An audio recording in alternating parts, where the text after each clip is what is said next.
You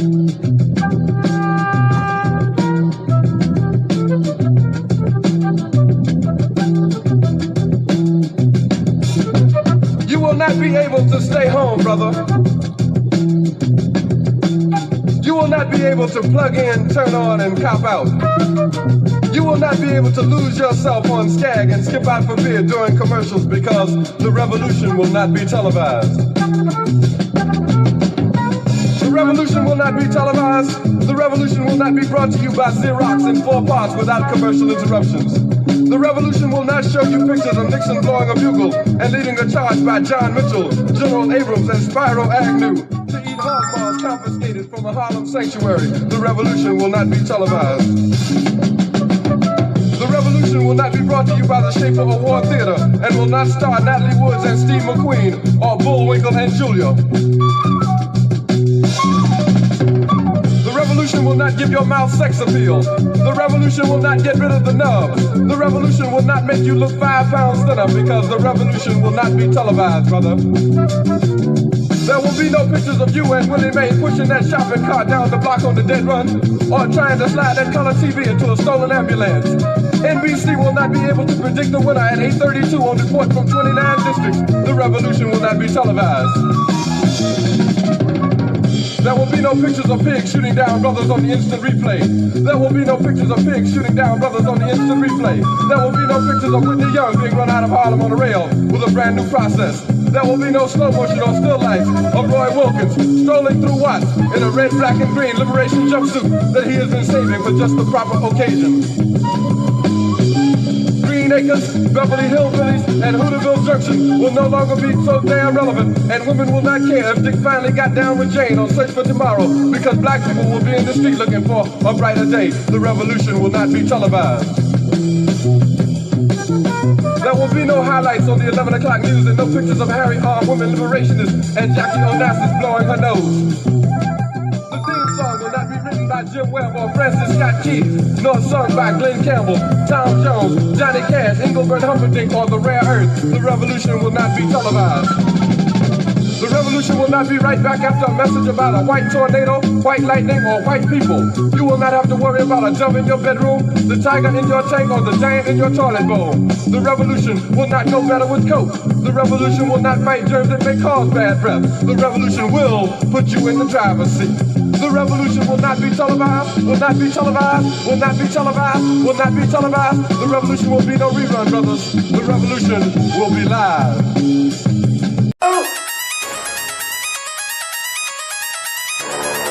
I'm talking about Shabaka going crazy. People going crazy in them motherfuckers.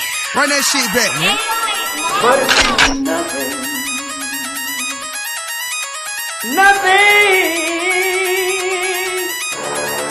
Got a woman on the bed.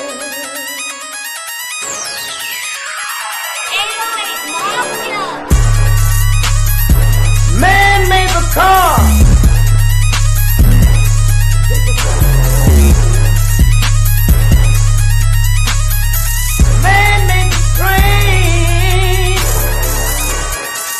Carry the heavy load.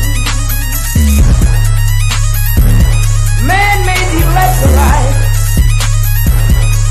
to kick us out of the dark. Man made the boat for the water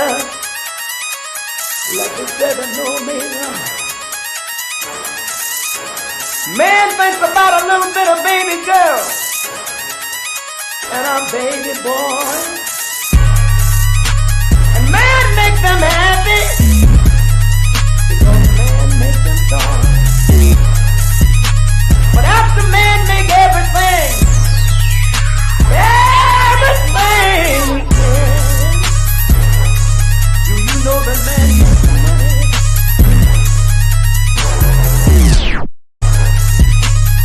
To buy from other men. This is a man's world.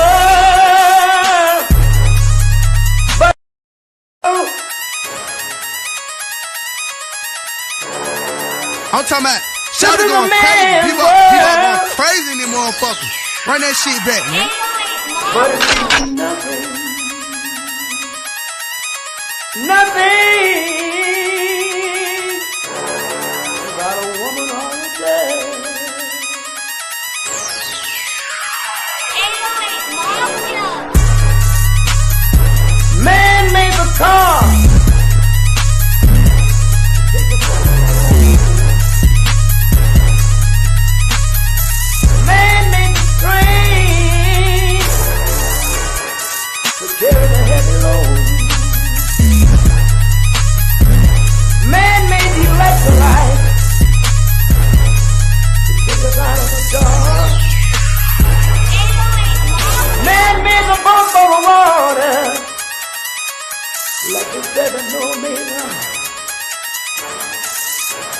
Man thinks about a little bit of baby girl and a baby boy. And man makes them happy because man makes them joy. But after man make everything we can, do you know that man makes money?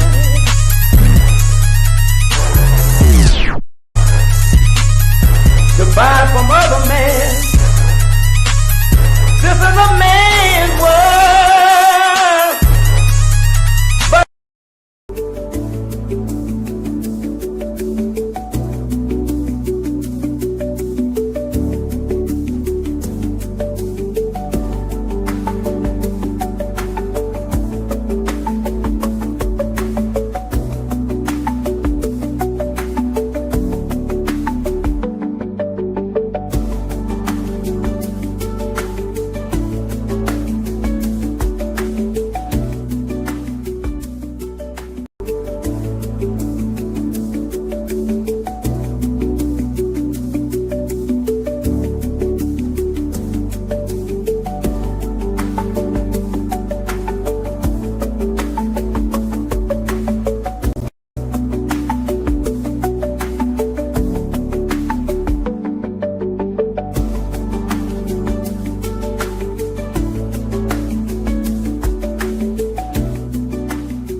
Greetings, Black family. Greetings. Excuse me.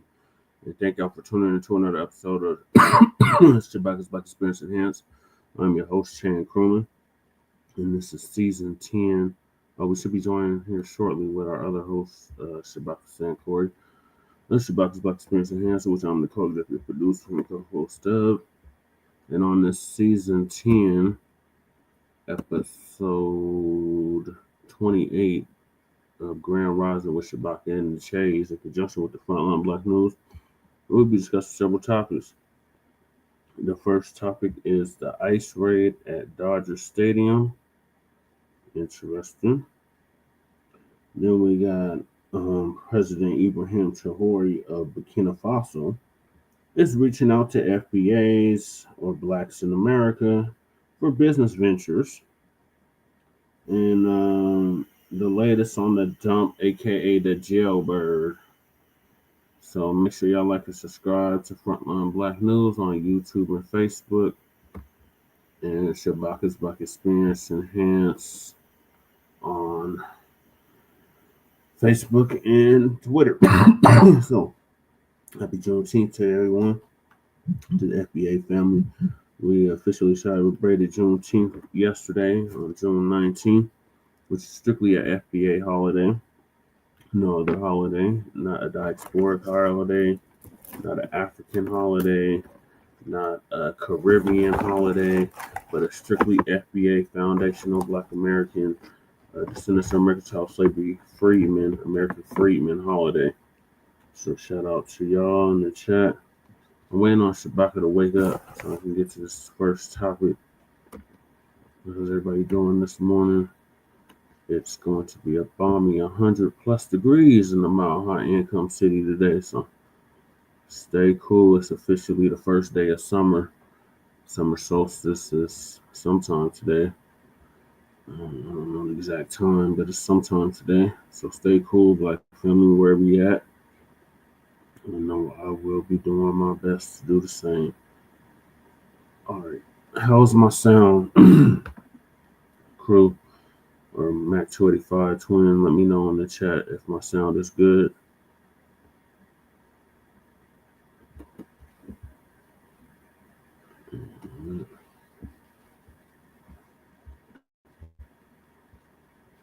So I'm waiting on Shabaka. I'm just trying to start playing clips because I got like 2 hours to get this done.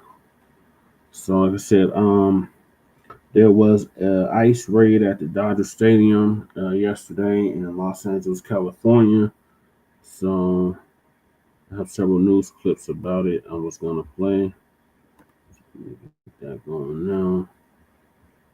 It says ICE agents denied entry into the Dodger Stadium. Sources say Los Angeles Dodgers blocked ICE agents from using the Dodgers Stadium grounds.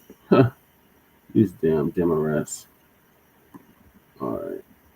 So the Dodgers are probably owned by a Democrat or a damn ICE, anti-ICE protester or somebody that sympathizes with that nonsense.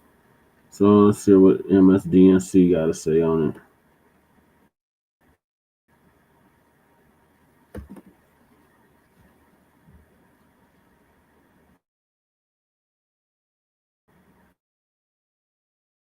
That breaking news, federal agents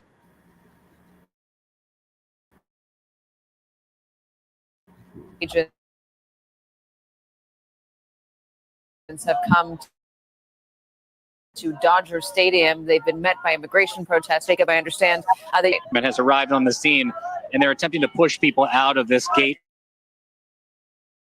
area of Dodger. Cal, can you just show right there? They've got the helmets. They've got their tactical helmets now, which is a sign that, you know, they're about to say, I should say, Katie, a source familiar with the situation and a source connected to the Los Angeles Dodgers tells NBC News that these federal agents attempted to enter Dodger Stadium earlier today and were denied entry by the Los Angeles. Of what is going on, this has been a series going on 2 weeks now, come Friday, of immigration enforcement actions in the Los Angeles area.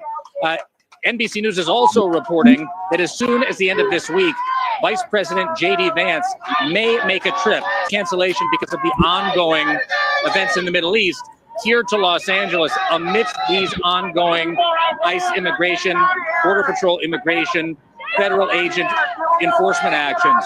It has created a lot of fear, obviously, in Los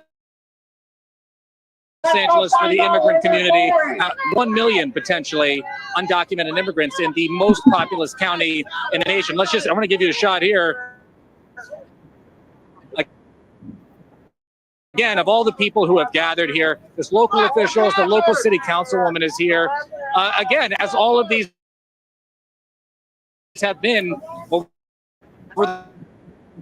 historically was a community that was inhabited by the Latino residents of Los Angeles. When Walter O'Malley brought the Los Angeles Dodgers, he picked up and literally removed full communities of Latino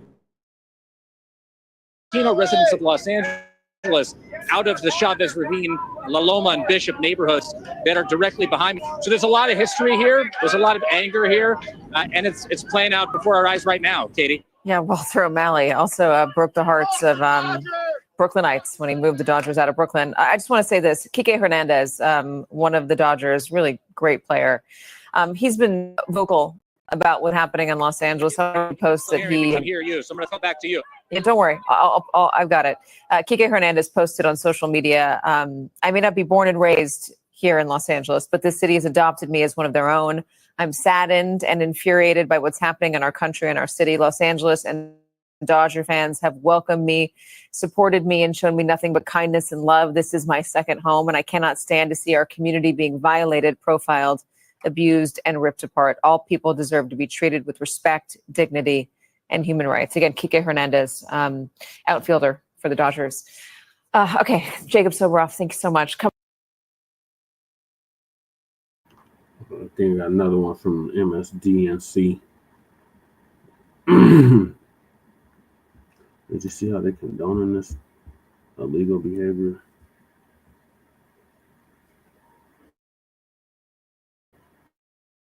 It's just sick.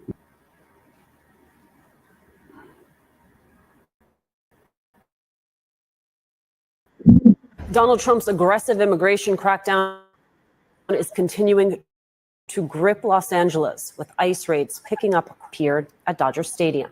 The Dodgers confirmed in a statement that ICE agents came to the stadium and requested permission to access the parking lots, but were denied entry to the grounds by the organization.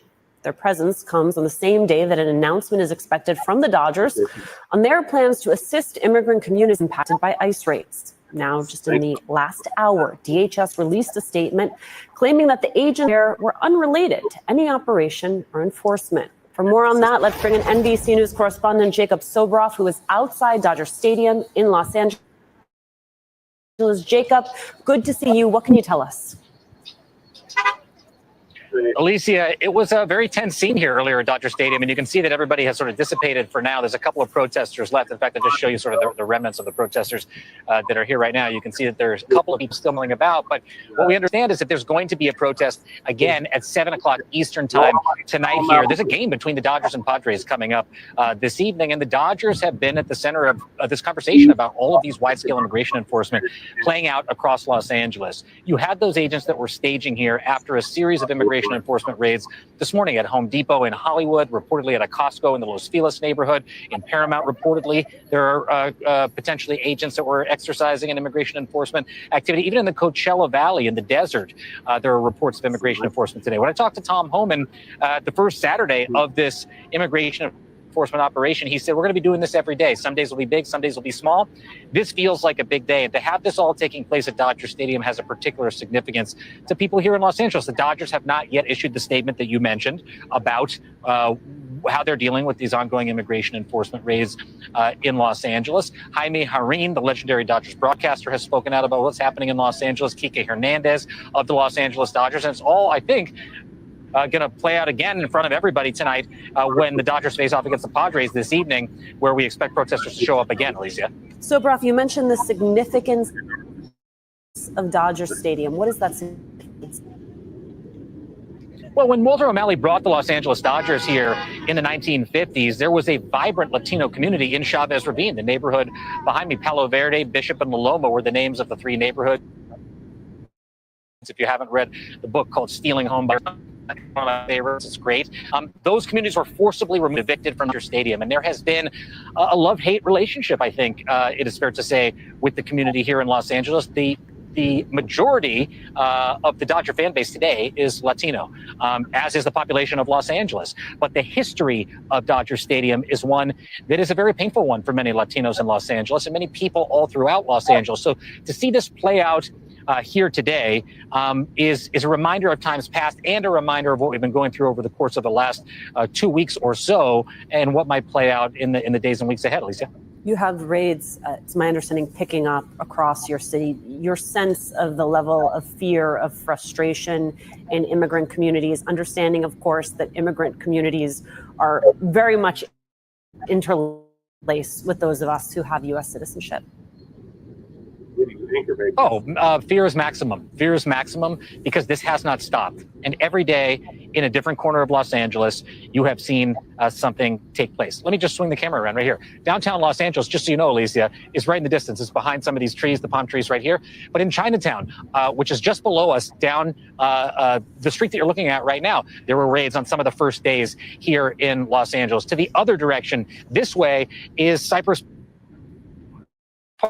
Park, where that Home Depot on one of the first days of raids took place. And I talked about on this very broadcast, those day laborers were taken from street corners, or at least attempted to be taken.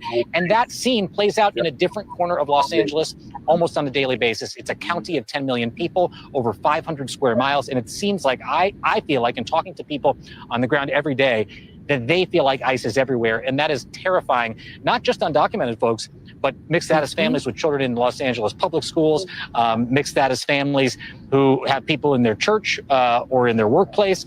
Everyone knows somebody who's affected by this here in this city. And the protests, especially on Saturday, that have been largely peaceful, are all about, not about Donald Trump, not about anger at the administration. It's about getting ICE out of Los Angeles, and everything else comes after that, because this affects people's day-to-day lives right now.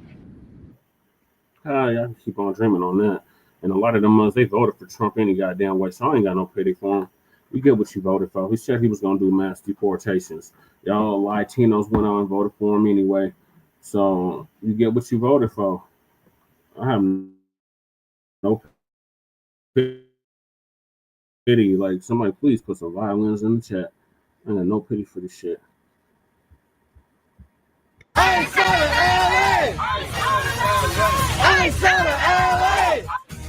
Now at 8, Border Patrol agents staged out in the streets demanding action on the widespread ICE raids. This is an appeals court rules to allow President Trump to keep the National Guard in Los Angeles. Good evening. You're watching LA Live News Tonight. I'm Christine Devine. Thanks for joining us. I'm Laura Diaz, in for Marla Tejas. Now, this after ICE agents conducted more raids on street vendors and day laborers at the Home Depot nearby. It is estimated that the Latino community makes up 40% of Dodger fans. Many want to know where the team stands on the issue. We go live to Fox 11's Ed Lascos outside Dodger Stadium with the update. Ed.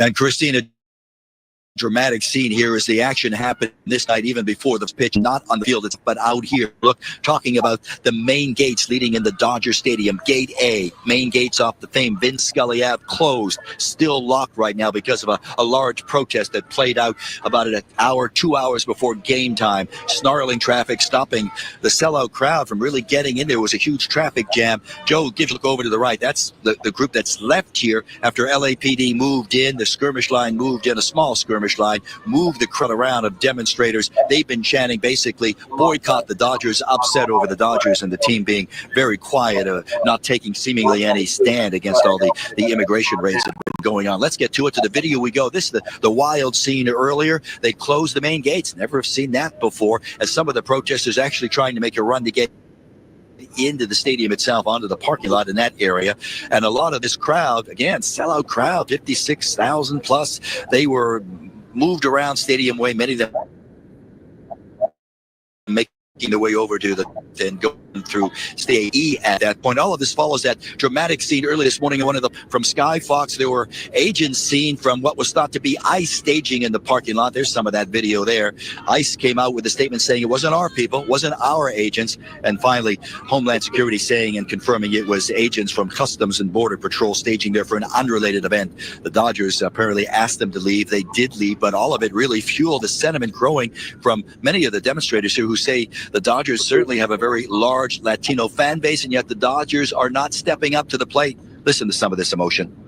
I don't think the Dodgers have done a lot, but it was really nice to see turn away ICE today. That was like a big thing.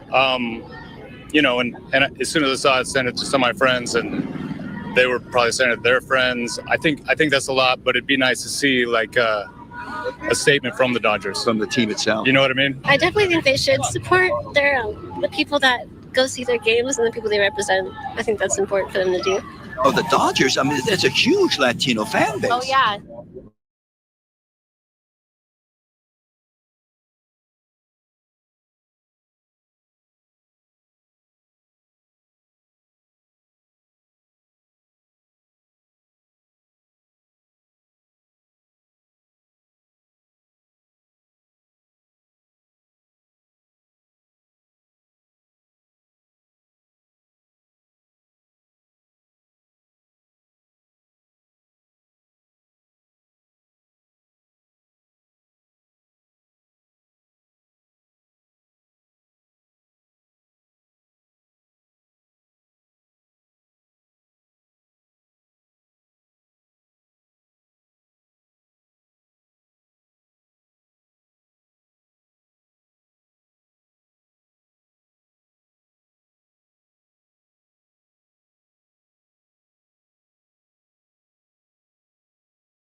All right, y'all, I'm back. Thanks for sticking with me.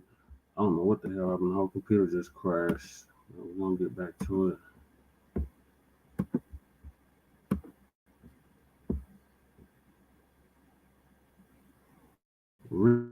Rewind.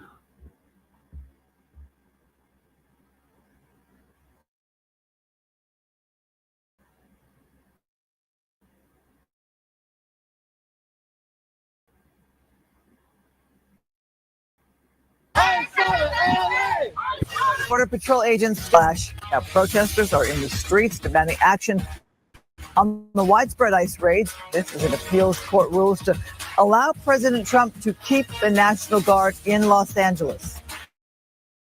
Good evening. You're watching LA Live News Tonight. I'm Christine Devine. Thanks for joining us. I'm Laura Diaz, in for Marla Tejas. Now, this after ICE agents conducted more raids on street vendors and day laborers at the Home Depot nearby. It is estimated that the Latino community makes up 40% of Dodger fans. And many want to know where the team stands on the issue. We go live to Fox 11's Ed Lascos outside Dodger Stadium with the update. Ed.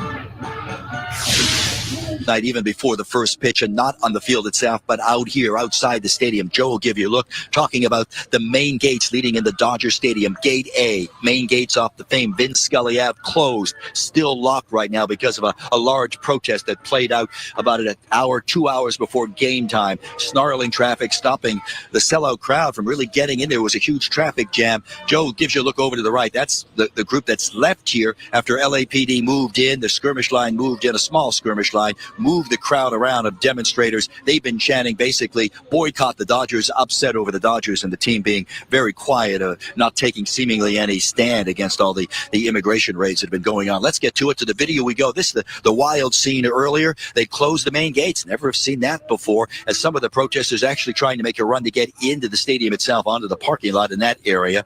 And a lot of this crowd, again, sellout crowd, 56,000 plus, they were moved around Stadium Way, many of them making their way over to the north and going in through Stadium Gate E at that point. All of this follows that dramatic scene early this morning in one of the parking lots of Dodger Stadium. From Sky Fox, there were agents seen from what was thought to be ICE staging in the parking lot. There's some of that video there.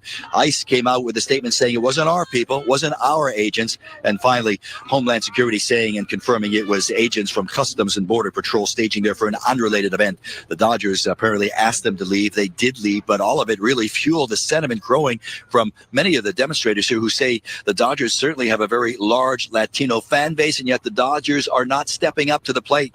Listen to some of this emotion. I don't think the Dodgers have done a lot, but it was really nice to see them turn away ICE today. That was like a big thing. You know, and as soon as I saw it, sent it to some of my friends, and they were probably sending it to their friends. I think that's a lot, but it'd be nice to see like a statement from the Dodgers, from the team itself. You know what I mean? I definitely think they should support their the people that go see their games and the people they represent. I think that's important for them to do. Oh, the Dodgers have a huge Latino fan base. Oh, yeah, definitely. And I think that's where a lot of the hurt is coming from, because we have supported them for so long, and yet we feel like we are not getting support from them. And they have spoken out about other social issues in the past, so it's not like this is the only time they have it, you know? So it's really disappointing.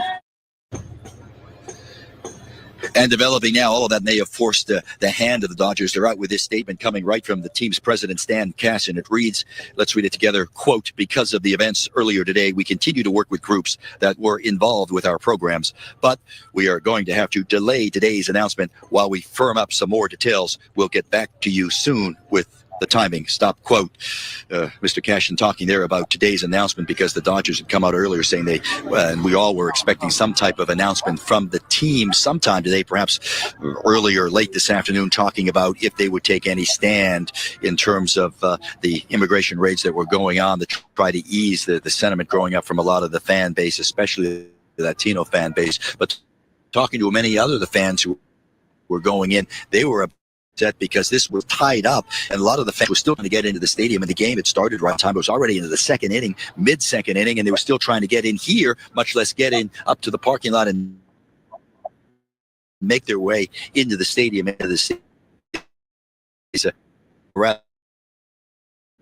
trying night here outside Dodger. How much security was there as a result of that demonstration today? I think you're asking about security. Our friends make it hard to see. I'll get out of the way. You can see some of the security is really up a gate up there. LAPD moved in, and then also some of the security, you see them in the orange vest, they were moving around there too, trying to keep the crowd out. So the security was out here, but it was really more of LAPD trying to get the folks, the fans inside. As you know, Laura, made them a park out here. They don't want to pay the huge parking fee, to be frank, to go inside the parking lot in there. So they'll walk across Vin Scully Ave, come down here from Sunset, and there was a large crowd walking in, and they were even having trouble because some of the side gates, you had to show your tickets before LAPD and the outside security would to continue walking up and just try to get in the stadium itself. Yeah, it is a sight to see that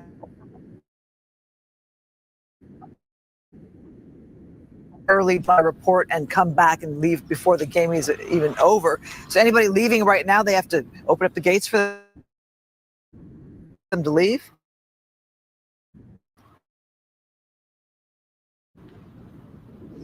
Earlier, maybe about an hour earlier, they were actually opening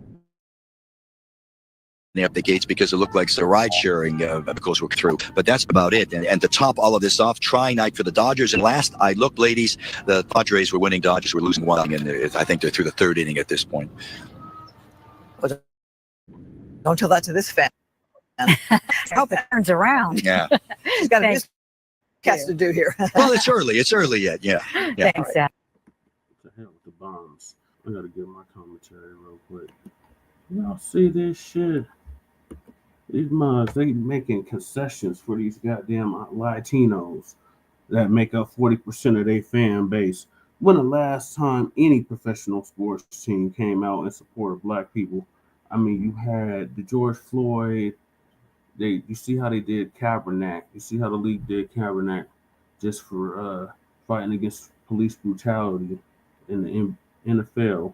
So, like, what the hell, man? This is that bullshit, man. This is liberal California, blue state. LA is a blue city, so they're gonna come all out for these goddamn Latinos and these illegals. This is ridiculous, including the damn sports teams.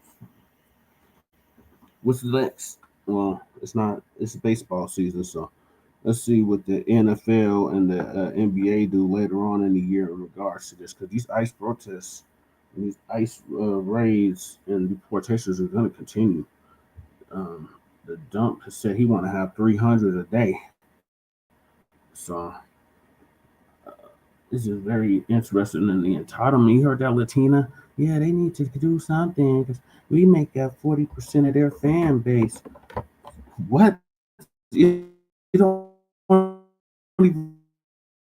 make up the majority of the fan base, and you expect special concessions? Ooh, wee. All right, someone he does not like the bums, aka the Dodgers, who, by the way, are the reigning champs, Major League Baseball world champions. I can't stand them either. I've never been a Dodger fan. My grandfather, he grew up in Brooklyn, so he remembered when they were in Brooklyn, and I did have a Brooklyn Dodgers hat, the original Brooklyn Dodgers hat, about 10, 15 years ago. But besides that, yeah, I'm not a Dodgers fan. I'm a Rockies fan. They completely trash, so I don't even give a damn about baseball at this point. So let me move on to Ibrahim Traore. So as we've been calling it, FBA, the whole diaspora reaching out for our help once again. So now Ibrahim Traore, Captain Ibrahim Traore, is asking FBAs to come back to Africa and help with his business ventures, to help build businesses in Burkina Faso. So I'm going to play the speech that he did. I'm still waiting on the goddamn reparations and the dual citizenship. Y'all want us to come over there and build the mama land, even though our land is here, our homeland is right here. FBA, Foundation of Black Americans, built the United States of America. There'll be no United States of America without FBA. So now the diaspora is, come help us, FBA.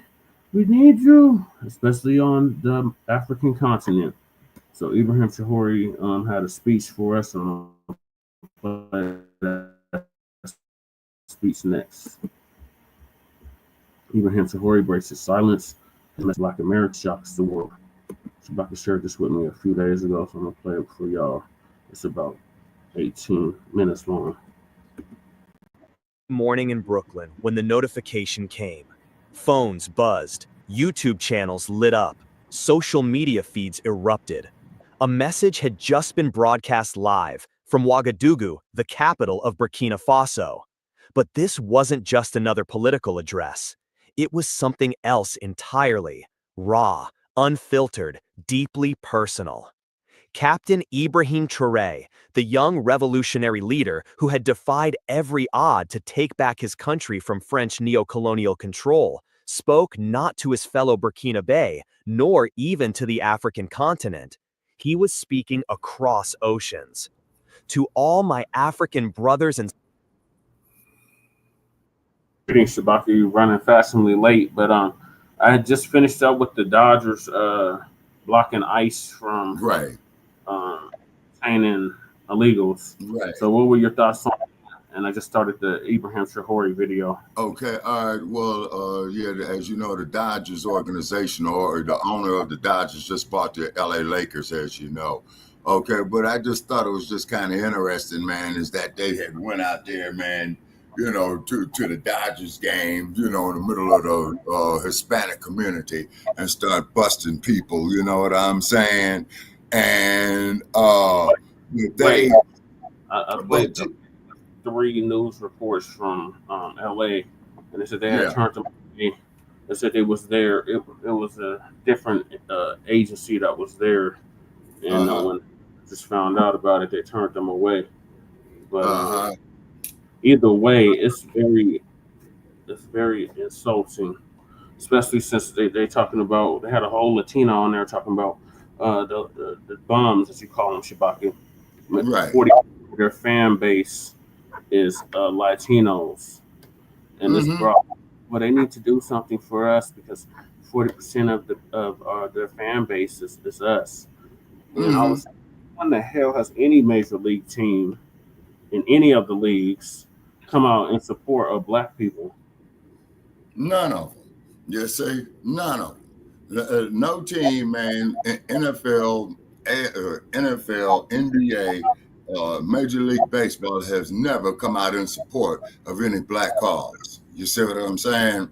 And then too, and I see you got the story I mentioned about Ibrahim Traore. You know what I'm saying? Which is a good one. You know.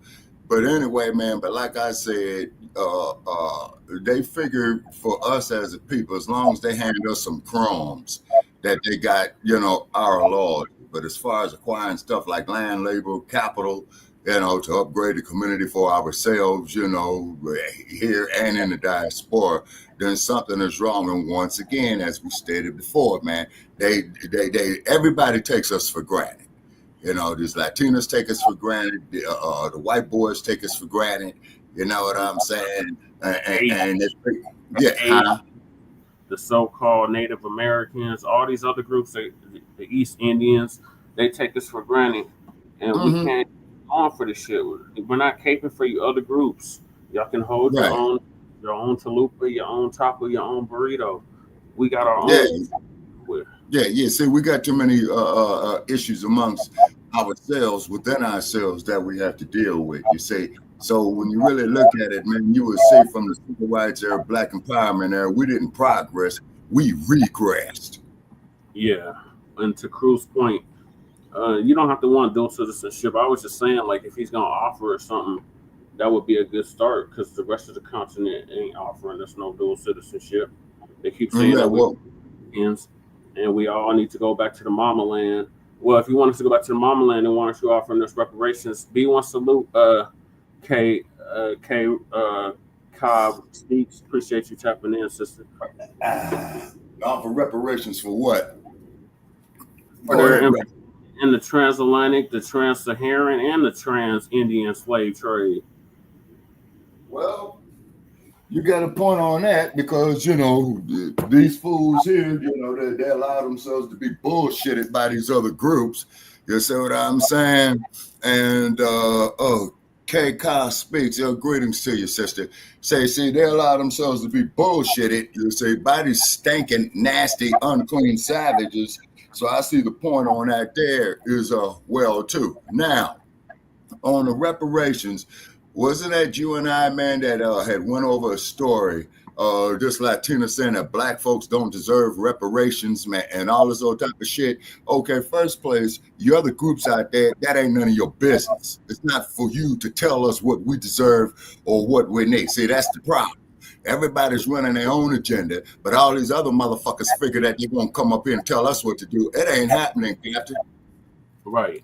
And then at the same token, these other groups was begging for our help. No, see, that's the part that fucking kills me right there. You hate us. You want to take our resources, talent, athleticism, what have you. You see what I mean? But then you want us to sit up there to walk point for you on your political issues. You see what I mean? Now, President Ibrahim Traore has taken over where Thomas Sankara left off at. You see what I mean? And then on top of that, you have to understand is that the American Negro is the most hated thing on the planet. Yep, exactly. FBA is the most hated, most emulated, most copied people on the planet. They hate us because they can't be us. We made something out of nothing. This country was nothing until we built it. And now that we're saying, hey, you're not gonna lump us all into one damn group and say, oh, we're all in the struggle together. No, we are owed a debt. That debt is being compounded with interest, and it started at 100 trillion. Now it's at a gazillion. The final total 900 and they're all complicit. The whole world is guilty. The whole world participated in it. And then you got this Jailbird flying around, you know what I'm saying, on Jailbird 1. You know, he's trying to start more crap, you know what I'm saying? And so if you really look at it. Situation with Iran and Israel right now. But Ibrahim Traore's speech, because like I was saying before you got on, Shabaka, the diaspora begging for our help, want us to come back and build their shit up, but they ain't helping us to do a damn thing. So shout out to Ibrahim Traore for reaching out an olive branch, but y'all only call on us when y'all need something, and we got our own problems over here. But I'm gonna play the speech that Ibrahim Traore said, and I brought up the dual citizenship because I'm like, if you're gonna offer us to come over there, then you should at least, very least, offer dual citizenship to those. All right, let's see what the brother's talking about, because you know he's younger than you, Trey. Yeah, he's a year younger than me.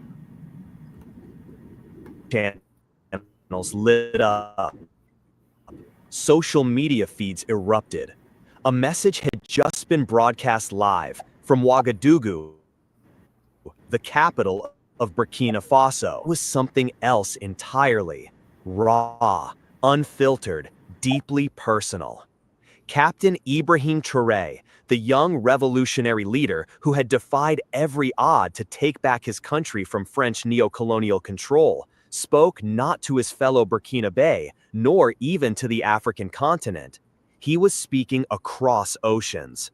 To all my African brothers and sisters in the United States, the Caribbean, Brazil, and beyond, I speak to you from the land of our ancestors. The camera was steady, focused on him. Traore wore simple fatigues, no medals, no pomp. Behind him, no gold, no flags, just artifacts. An old map of Africa before the scramble. Portraits of Sankara, Lumumba, and Malcolm X. For 40 minutes, he delivered a message that would send shockwaves through Black communities around the globe. He began by acknowledging the wound. They ripped the African soul in two. You were taken by force, branded, beaten, your gods forbidden, your names erased. But let no one tell you we forgot you. Africa was silent, yes, but Africa did not forget. Then came the truths buried by time.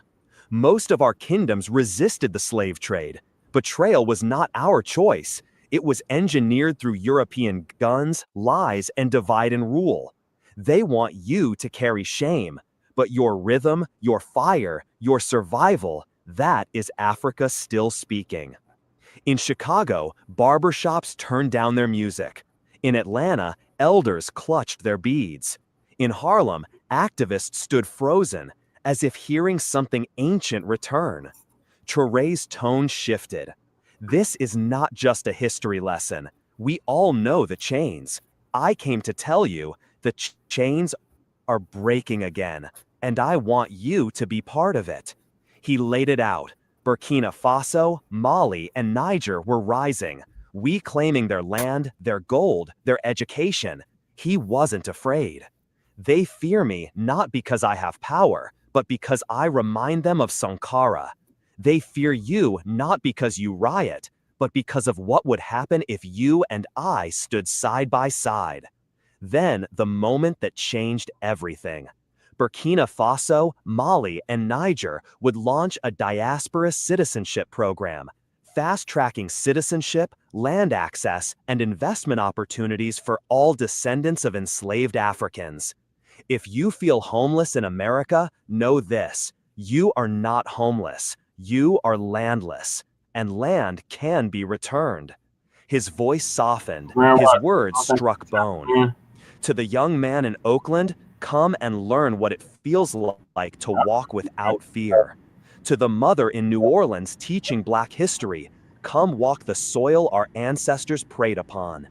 To the rapper in Atlanta with power and no direction, help us build studios here, shape the narrative from home. And to the grandmother in Detroit carrying stories of lynching, your strength is sacred. We honor it. He called on artists, scientists, teachers, builders, on celebrities, not with scorn, but hope. Beyoncé, Jay-Z, Kendrick, Rihanna, Oprah, your power means more here than there. Let's build. He unveiled the name of the initiative, Operation Sankofa. Go back and fetch it.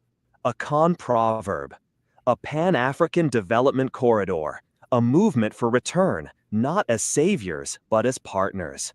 Africa is not paradise. We have wounds, but we also have you, and that changes everything. The stream ended, and silence followed.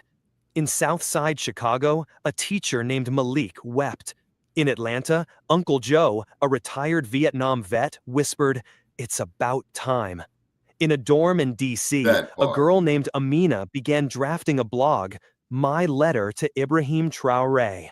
Mainstream Western media called it symbolic. CNN gave it 2 minutes. BBC barely mentioned it. But on Black Twitter, YouTube, and Pan-African forums, the fire had been lit. A week later came the backlash.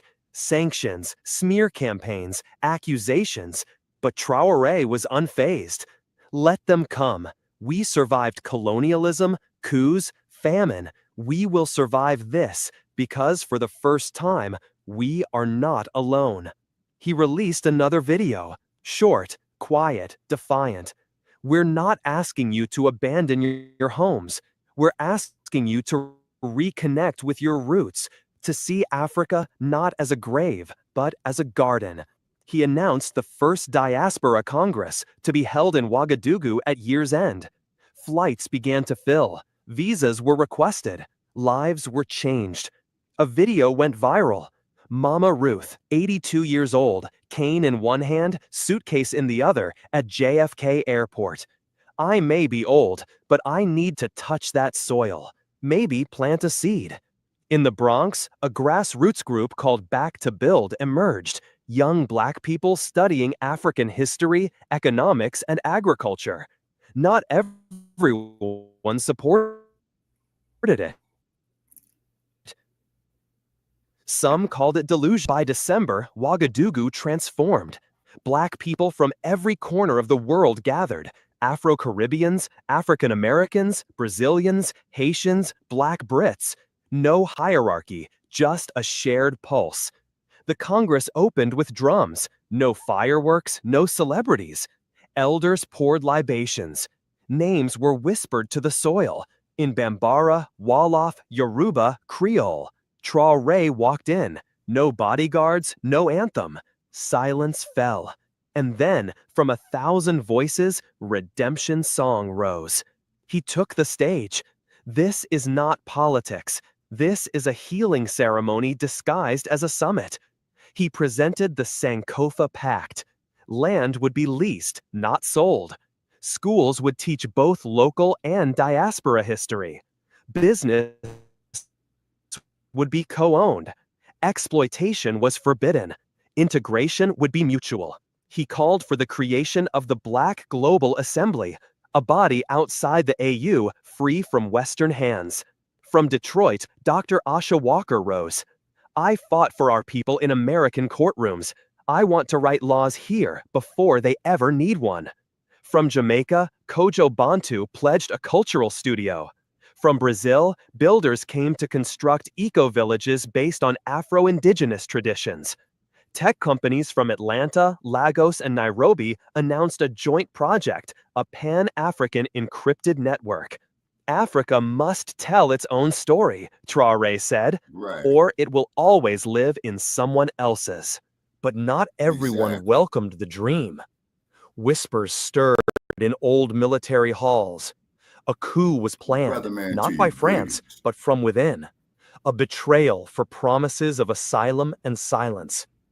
But they underestimated the Sankara Guard, an elite unit of diaspora volunteers. When the power cut out that night in Ouagadougou, when the city went black and gunshots rang at Camp Songule Lamizana, the Guard was ready. They came from everywhere: Ghana, Port-au-Prince, Baltimore, Kingston. No uniforms, just red, black, green armbands. Captain Al-Mensa raised a fist. No one enters. In a field near Kudugu, Mama Ruth planted cassava with village women. I spent my life feeding people on food stamps, she said. Let me feed someone with my hands before I go. She became a symbol, proof that the return was not just poetic, it was practical. More followed. A jazz musician from New Orleans opened a school. A former Black Panther trained self-defense instructors. Children in Burkina Faso began learning about Marcus Garvey and Queen Zinga. Months later, at sunset, Traore stood atop a government building, gazing over a new village, Wami Town, built by diasporans and Burkinabe alike. A young man approached. Sir, Jamal, a tech developer from Baltimore said, you know they're going to try to kill you, right? Traore smiled softly.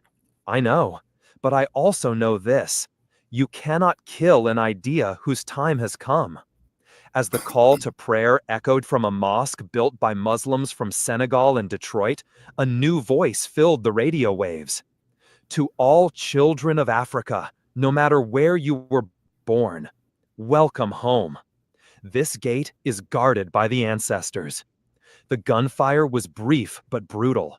2 Sankara guards fell. 4 rebels were captured alive. The rest scattered, melting into the night. Traore never left the building. Instead, he broadcast from a backup transmitter hidden beneath the former French military base. They have tried to steal this moment from us. They have tried to reset the clock. But this is not the Africa of 1966 or 1983. We will not be overthrown. We will overcome. The failed coup attempt sent shockwaves across the continent. In Senegal, youth groups flooded the streets in support of Traore. In South Africa, ANC veterans held a candlelight vigil, chanting freedom songs from the apartheid era. In America, Black Twitter erupted with the hashtag, "They tried, Africa still rises." But in Burkina Faso, things were shifting. Fear crept in. Whispers passed through mosques, and murmurs echoed in the markets. Some questioned if Traore could truly protect them. Others blamed the influx of diaspora outsiders for drawing too much attention. Traore convened a closed-door meeting with his most trusted allies, Dr. Asha Walker, Mama Ruth, and Kojo Bantu. "We knew this day would come," he said. "We must respond not with bullets, with deeper roots." Asha nodded. "We need to build faster: schools, clinics, food supply chains. If the people see the benefits of unity, they'll fight for it too." Kojo leaned forward, fire in his eyes. "And we need culture, music, art, film. Let them feel it in their soul." Mama Ruth smiled, touching Traore's arm. "Child, remember what I told you the day I planted cassava. No matter how much they step on the seed, if it's buried in the right soil, it will grow." 3 months later, Traore did something no African leader had done before. He hosted the African State of the Union, a live broadcast streamed across the continent and diaspora. It wasn't a press conference, it was a truth-telling session. He spoke for 90 minutes without a teleprompter, without pre-scripted questions. He detailed the coup attempt, named the generals who had betrayed the people, and shared files proving French diplomatic complicity. Most powerfully, he introduced families who had recently migrated from America, Haiti, Brazil, and the UK. Families who were now thriving, working alongside locals, building schools, raising children in peace. This is not a fantasy. This is not utopia. This is justice delayed and now delivered. Africa is no longer a resource. Africa is a rebirth. When he finished, he stood in silence, lifting a wooden carving of Sankara high above his head. Across the airwaves, millions stood with him. But the West wasn't done. CNN, BBC, and Le Monde released coordinated documentaries accusing Traore of militarizing Pan-Africanism, of recruiting black radicals to destabilize West Africa, and of building a shadow empire. A leaked CIA memo even described him as more dangerous than Fidel Castro because he has a smartphone and understands social media. The African Union remained silent, but Black TikTok did not. A 17-year-old coder in Nigeria created an app that archived Traore's speeches in multiple languages. A spoken word artist in Atlanta dropped a viral poem titled, "Dear Africa, I Heard You Calling." Afrobeat musicians across Lagos, Accra, and Johannesburg recorded a joint anthem, "We Are Coming Home." In the Bronx, Chicago, and Compton, Black youth began painting murals of Traore beside Malcolm X and Marcus Garvey. One morning, Traore received a handwritten letter delivered by a barefoot village boy.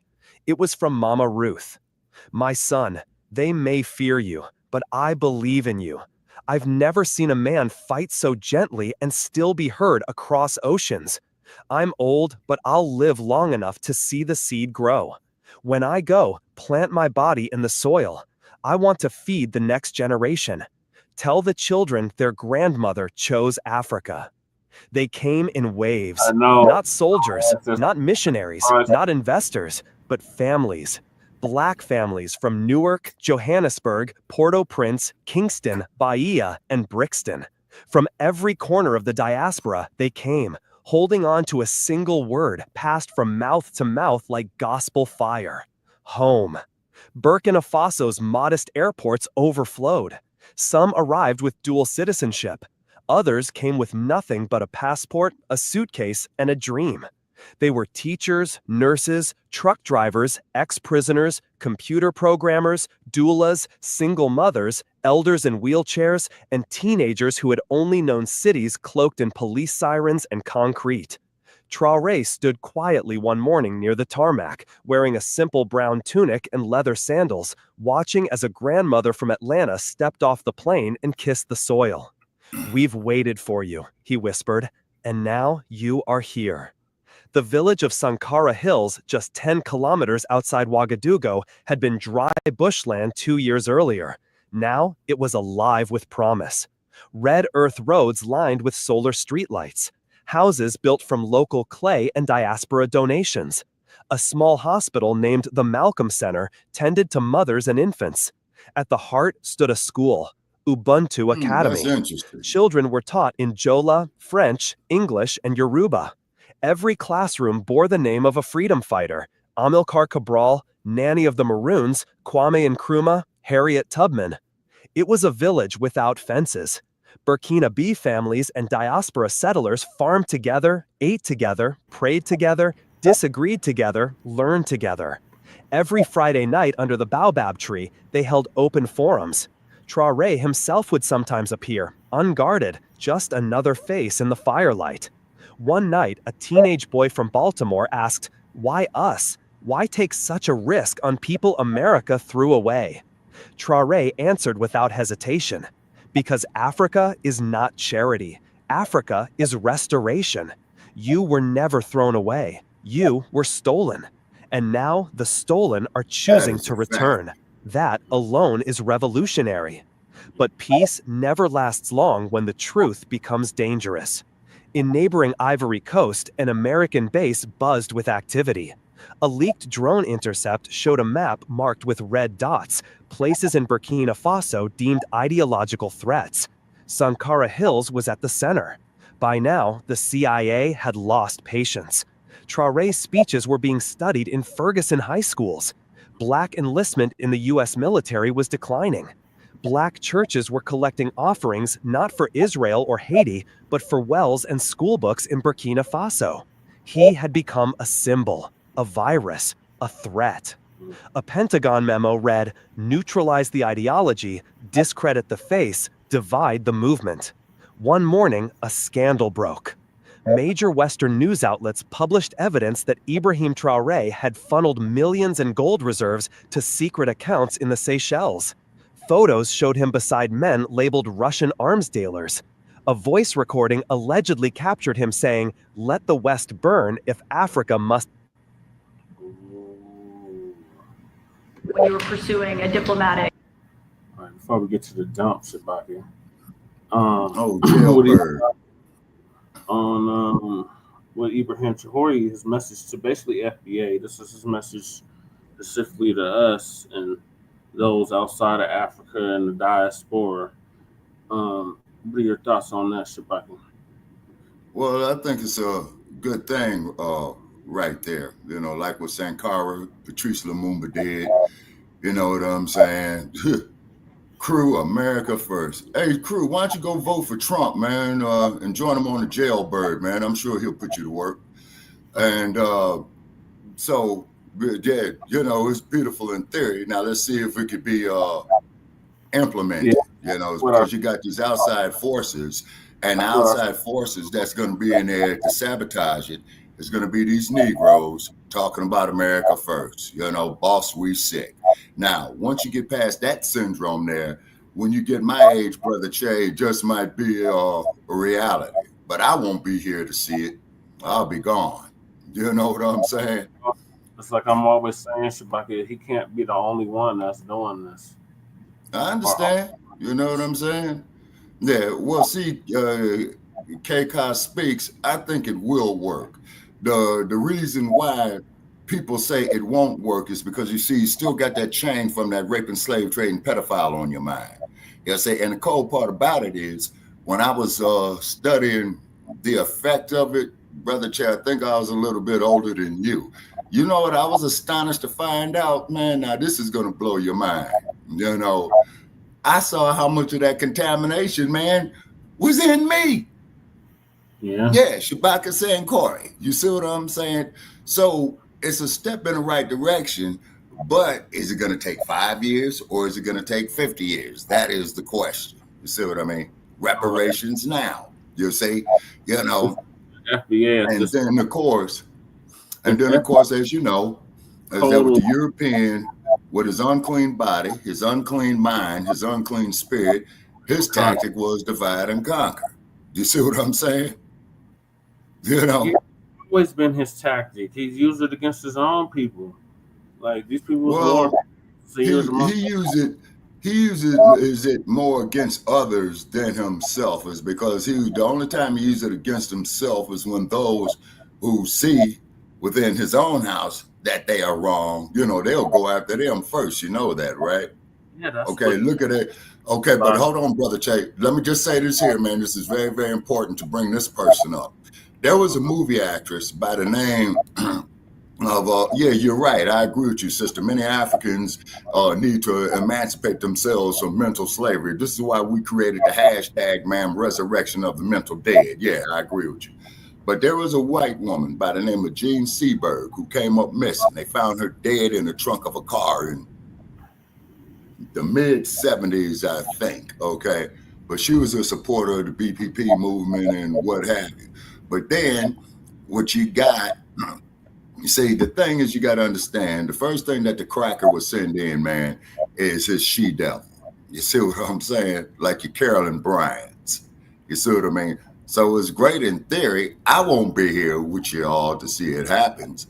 You know what I'm saying? And what have you. Just say, but I hope it works. Just say, yeah, we created that hashtag there, Lady J, resurrection of the mental dead. You see what I mean? And so therefore, so it's good in theory. Let's see it work. Just say, let's see it work, you know? And the thing is that you have to understand is that Traore is in his own house, okay? Just like how they said during the Vietnam conflict, why the U.S. lost is because you went into inside somebody's house. Now, inside your own house, you know where all your power tools are at, right? Okay, you know where everything else is, right? Okay, so if we was already here, then how do we let these savages come in our house and divide and conquer? So I'm just putting it out there. Let me answer it. Because we were tricked into seeds into thinking that this was going to be a similar exchange to what we had already going on here in these Americas. Because we were already here. Even Mansa Musa was here before the Europeans sailed the ocean blue, as they like to say. So we've been here. We've been all over this planet for centuries, if not years. So it's just really absurd to me that when we bring up the Americas, if we start to look further into our history here, that automatically becomes a problem for the rest of the diaspora. What is there to hide? Well, there were four forms of slavery that transpired at around the same time within the Americas and Africa. Okay, what are those forms of slavery, sir? You have the trans-Saharan slave trade. You have which was the Arabs, the Arabs. They had that going on in Northern Africa. Then also had the Indian Africa slave trade that was going on between Persia and Kush. Then you had the transatlantic slave trade. Okay, then the transatlantic slave trade. Okay, all righty.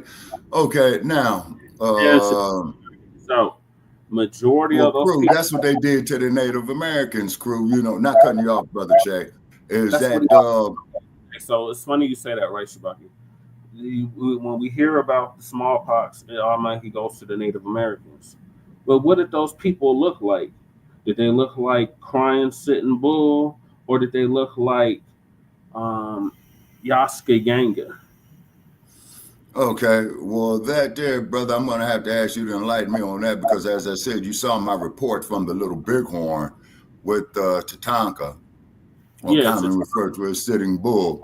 And like I told you, you know, is that the first thing they said to me was, they didn't say, welcome, brother. The first thing they said to me was, and this is a direct quote, why did your people help the white man against our people?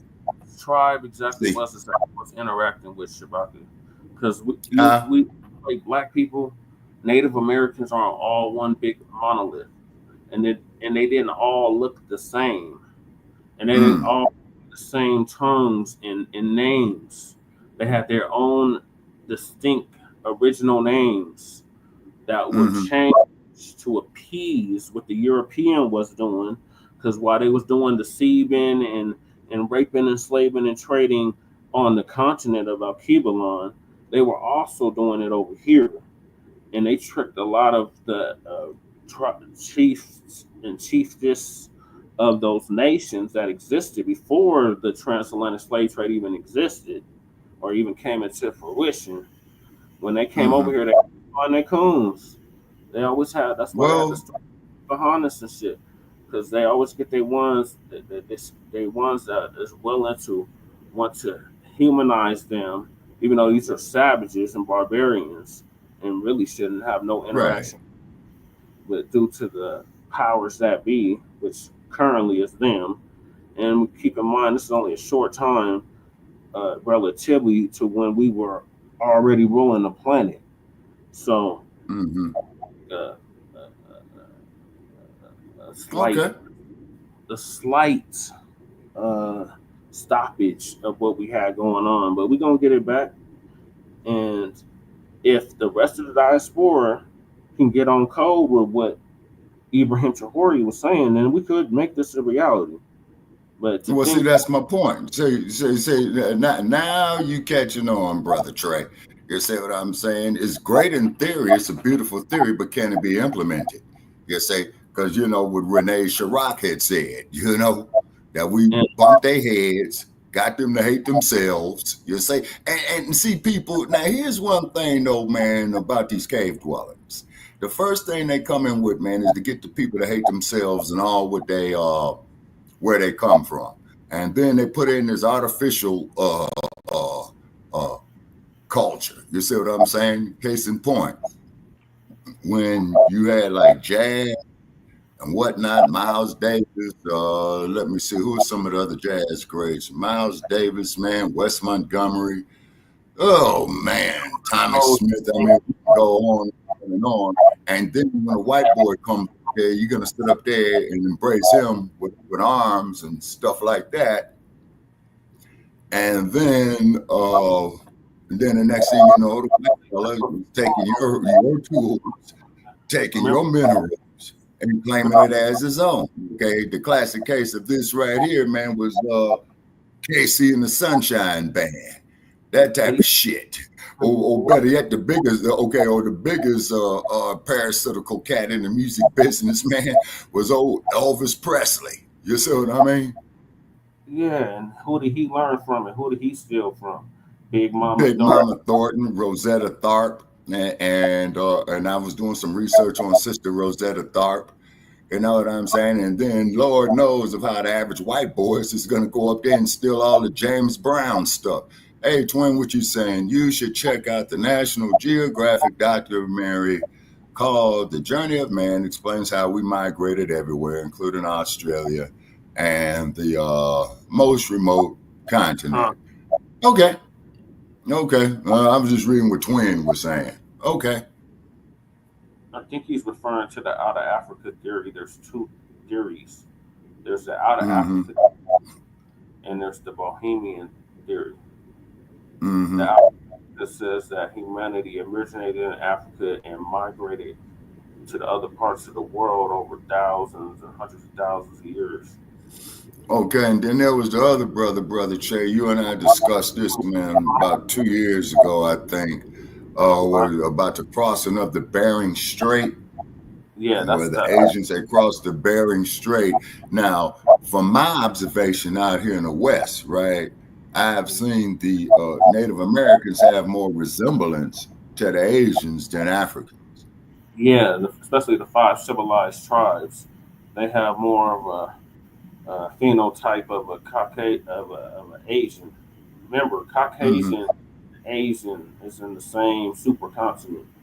So, so they traveled over the Bering Straits after the last ice age, Shabaka. Something like that. We were already here before the last ice age. We've been now I got to ask you this question here, Brother Che. Now, crew, get ready because me and Brother Che, we go back and forth. But Brother Che, I have to ask you this question right here. And once again, my apologies for being late because I had wanted to go over with you earlier. Okay, this thing called snow. Like you told me, where you warned me, don't come to Denver, Colorado in March. You know, I got buried off in snow. Legs ache, hands ache, mind ache. You know what I'm saying? I can't deal with no snow, man. It's 89 degrees right here, man. It's going to be up to about 118 degrees and what have you. You know, wind chill factor about 115 and whatnot. And I still invite these Caucasoids to come out here and sit with me in this sun. You know what I'm saying? Come sit with me in the sun. Sunscreen at home, Shabaka. Exactly. They must leave their sunscreen at home. And then when we see your and then when we see your skin peeling and stuff like that, you know, we'll call a paramedic for you. You know what I'm saying? Anonymously. Because we damn sure ain't gonna stay there. You know what I'm saying? You know. Well, crew, you're only 30 years old, brother. You know what I'm saying? Get with me, man, when you're 60. But although I'll probably, if I'm still here, be about 90. You know what I'm saying? Rocker Crew is middle age. He's approaching 50 something. So he ain't too. How old is you, Crew? I think he's 44. Leave the sunscreen at home. Yeah, twin, you know, that there's to prove the point, man. You know what I'm saying? That there's to prove the point. You know. But however, I appreciate President Traore or what he's trying to do. You know what I'm saying? I hope it works, but I won't be here just off the law of biophysics. Seems like Wakanda, Shabaka. This seems really too good to be true, and that's what a lot of our commenters and the people in the chat was saying. I'm like, it sounds too good to be true, Shabaka. And then I just want to put in a small interjection out here from the West. As you know, man, they're in the process of I get the math. Okay, okay, so he's 44. Okay. All right. So therefore, as we all know, that they're in the process of making Black Panther 3. Ryan Coogler got the job to direct again. Ryan Coogler is on the production staff of it. So I appreciate Ryan Coogler bossing up. And they don't know who's going to be the monarch of Wakanda because they're having a great big dispute about that. Is Siri going to be the monarch? Or is T'Challa going to be the monarch? Huh? Yes. And the new Black Panther is a white boy. Ryan Coogler. Wait a minute. Wait. Stop. Back that up. I didn't quite catch that. The new Black Panther is a white boy. Yeah, in the Marvel series, in the next Marvel movie, start with Black Panther in it. It's a white boy that's gonna play him.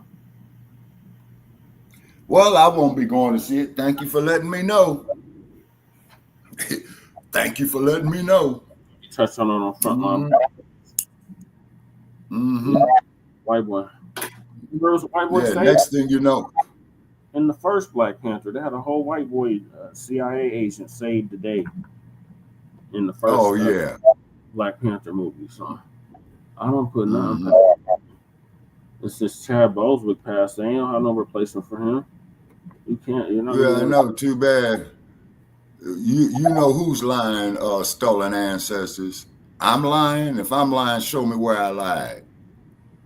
I don't think she's talking about you, but let's see what she says. Okay. Now, you got a liar sitting right there with that yellow tie on with his jailbird ass. You know what I'm saying? So his new name, people, is Jailbird 1.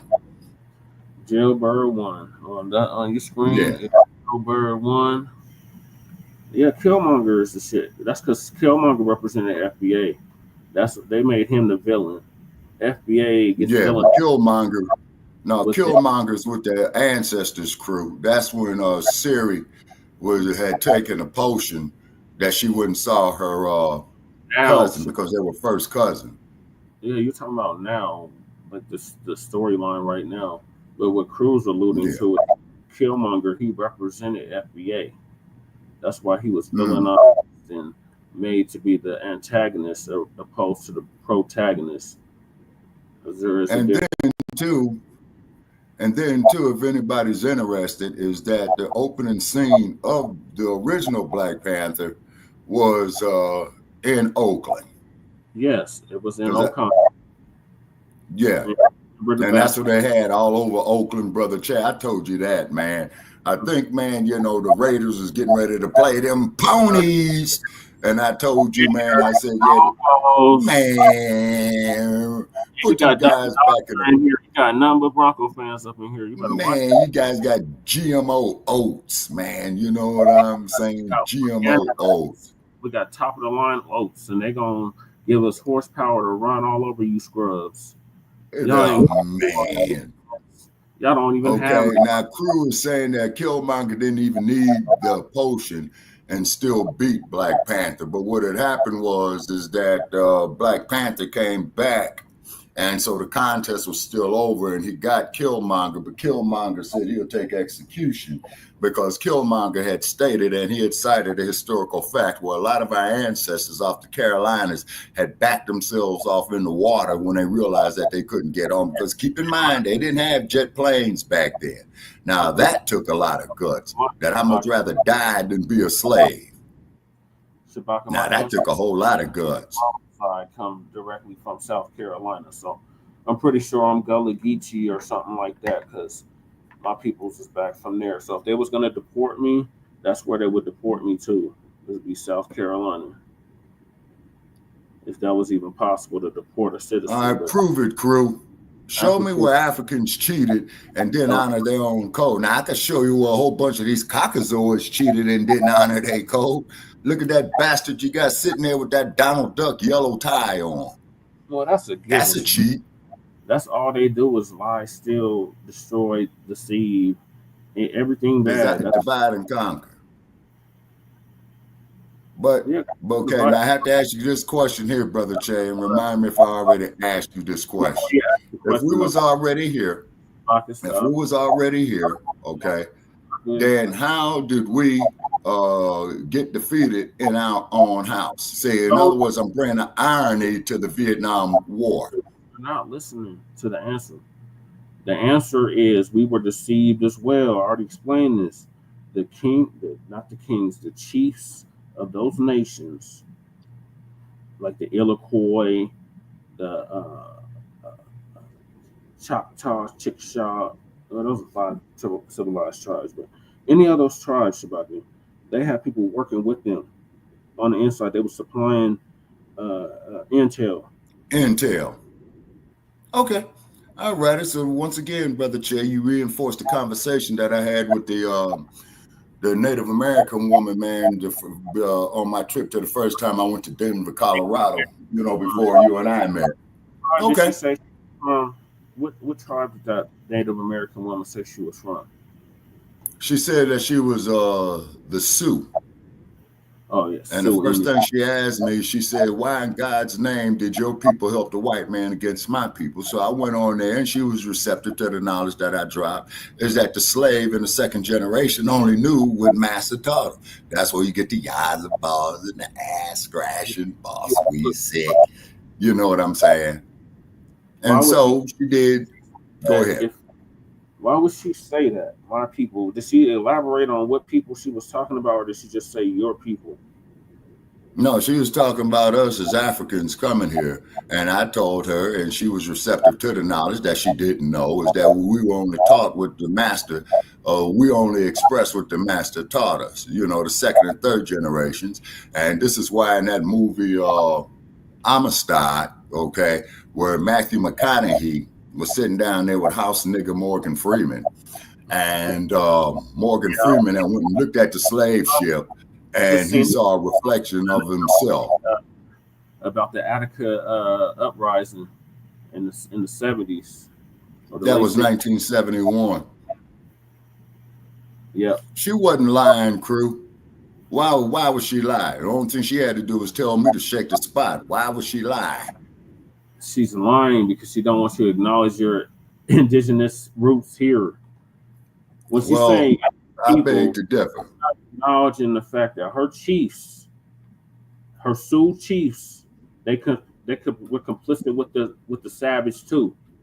And that was the chief. Well, according to her, that was the chief of the Arapahoes, because Crazy Horse and Sitting Bull, they went there and they smoked the peace pipe, right? And they said, we got a problem with the chief of the Arapaho. So they stepped to the chief of the Arapaho and they told dude is that, look, man, we understand that clown is coming out here. We probably could smell the funky bastard. And we are kicking him off the planet. And you either with this thing or you're not. And if you're not, man, we're going to deal with your ass right now. See, the thing is, man, is this, okay? Everywhere that European went, okay, he came with lies and deceit, okay, and he had his collaborators, even on the continent of Alkebalan, okay, just like when those funky, nasty, stinking homosexuals like Alexander the Barbarian, who would take little boys with him on his trek as opposed to women, you know, and then when Mansa Musa had got to that he was summoned to the field, he told his queen, you coming with me because I'd much rather die with you by my side as opposed to allowing this place to get overran. You see what I'm saying? Okay, now, so I understood the brother's reasoning on that. He wanted to wreak havoc, and then not to mention that all the knowledge over there at the University of Sankara, not patting myself on the back. You see what I mean? You know, he's stinking. And he had a brother who we will not name right now. But yeah. Who had a brother? Shabaka Sankori had a brother named Pianki. Named who? Pianki. Oh, yeah. Now, wasn't that some stuff right there? Yeah. Mm-hmm. Yeah, but getting the crew's question or answer or statement is that the 5 civilized tribes, they were called that because they worked with the colonizer. They worked with the colonizer. Wow. So, like that European, he was a master of deceit. Yeah, he was a master of lies. He was a master of divide and conquer. Do you remember that saying that they had where it was kill the Indian, spare the man? Do you recall that? Vaguely, enlighten me. That's where the $5 Indian comes in. More than likely, he was speaking to a $5 Indian, and she didn't want you to acknowledge that there was other types of Native Americans or Indians besides the Plains Indians. When you were speaking to Plains Indians, there's different throughout this continent. There's different types of Native Americans, and only like 100 or something other tribes are recognized by the federal government. So there's more tribes on that, and there were tribes before the European even came in, and we had warring factions with certain groups of natives, and when that European came in, he seen that and he capitalized on it. Okay, so basically, Brother Che, what you just did was supported my premise, as I stated all along, is that the European is the original savage. They are the epitome of savage. Who gets more savage than them? Well, look what you got sitting right there in that picture with that Donald Duck yellow tie looking on. He's an embodiment of the right wing of that. And he's an immigrant himself. It's people from Ireland. He ain't from America. Well, I could care less about them Irish because they participated in the slave trade too. What Crew is saying is his what? And you ain't even American. Oh, he's got a chick in the Dakota, said her ancestors was taught by Niji, who have always been here. Well, okay, Crew, that's your opinion, brother. You're welcome to it. Now, here's another story that you all might find kind of interesting. Up in Modoc County, California, they made a film about it called Nishi, okay? And he was the last one of his people. And Nishi had, Nishi, I believe his name. I mean, Bianca would know about that because there is a county up in northeastern California. Talking about the Lolonians. Modoc. Yeah, you talking about the Lolonians. You talking about the Lolonians. The black. No, sir, I'm talking about the Modoc. The Modoc. Okay, so you got the Modoc. You got the one I just said. Yeah, the Olani. Because the irony of that I was trying to tell Sister Bianca before she cussed me out is, well, you have Ohlone College there in Alameda County. And there's something about Frisco Bay before they built it up, on the eastern side of the bay, Brother Che, near Panther Town, where they had a lot of remnants, I would imagine artifacts of the Olani. You know what I mean?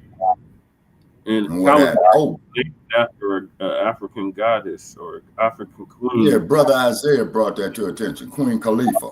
Yeah, by the name of Khalifa. And what tribe does she belong to, Shabaka? Now that I don't know. We have to get Brother Isaiah because he's the one that broke the story. I believe it was the Ohlone. So even California is Black Aboriginal. Well, tell that there to Ronald Reagan and Gavin Newsom, man. You know what I'm saying? You know. They know. But however, no. But one thing though is they want us to think that the land that we should seek is outside of us when it's right beneath us. Well, out their way to burn books. Think about this, Shabaka. The only people that have had whole laws passed to keep them from reading and writing was FBA. No other group ever had whole laws passed to keep them from reading and writing. It is a crime for you to teach somebody to read and write.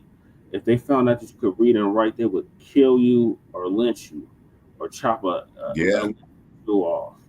So this field, they didn't want us to know that we were already here and that our salvage was land that we didn't know, but they told us, they reversed it on us and told us that we were in a foreign land and that we didn't belong, when in the reality is they're the original illegal immigrants.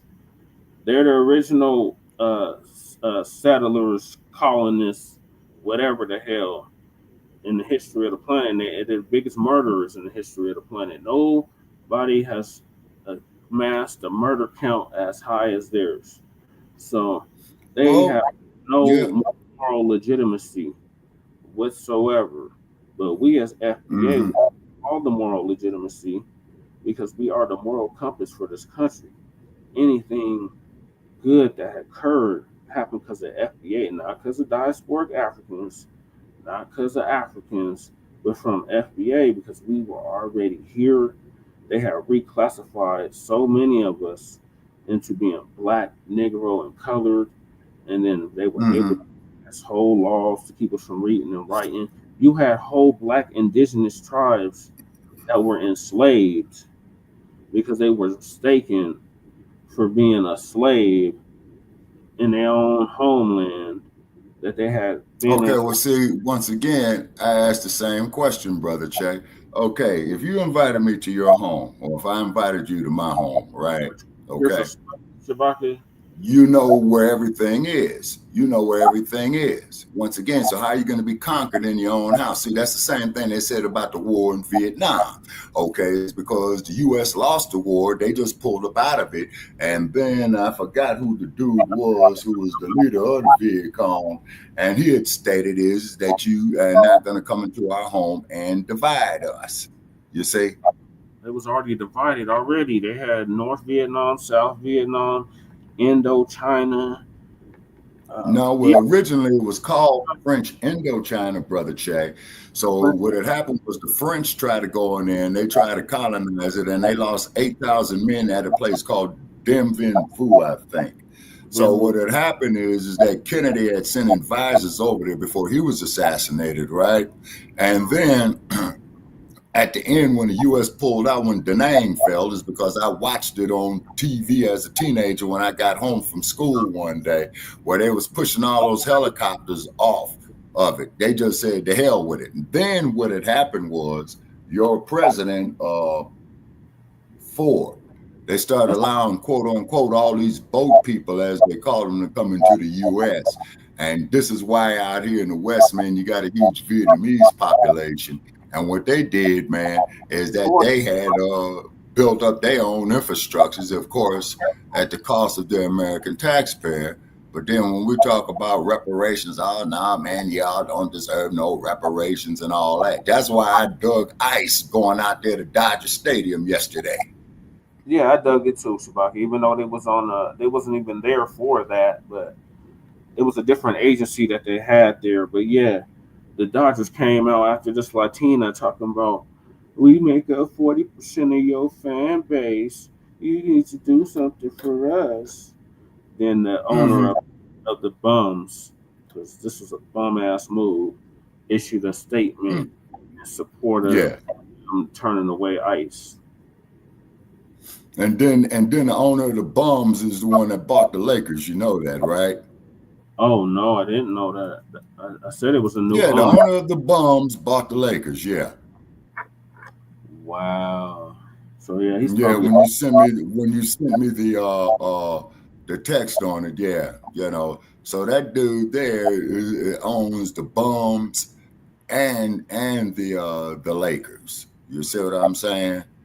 You know, the Bus family got out of it, you know, but they keeping Jeannie Buss on, you know what I'm saying, probably as an advisor or what have you. They're saying.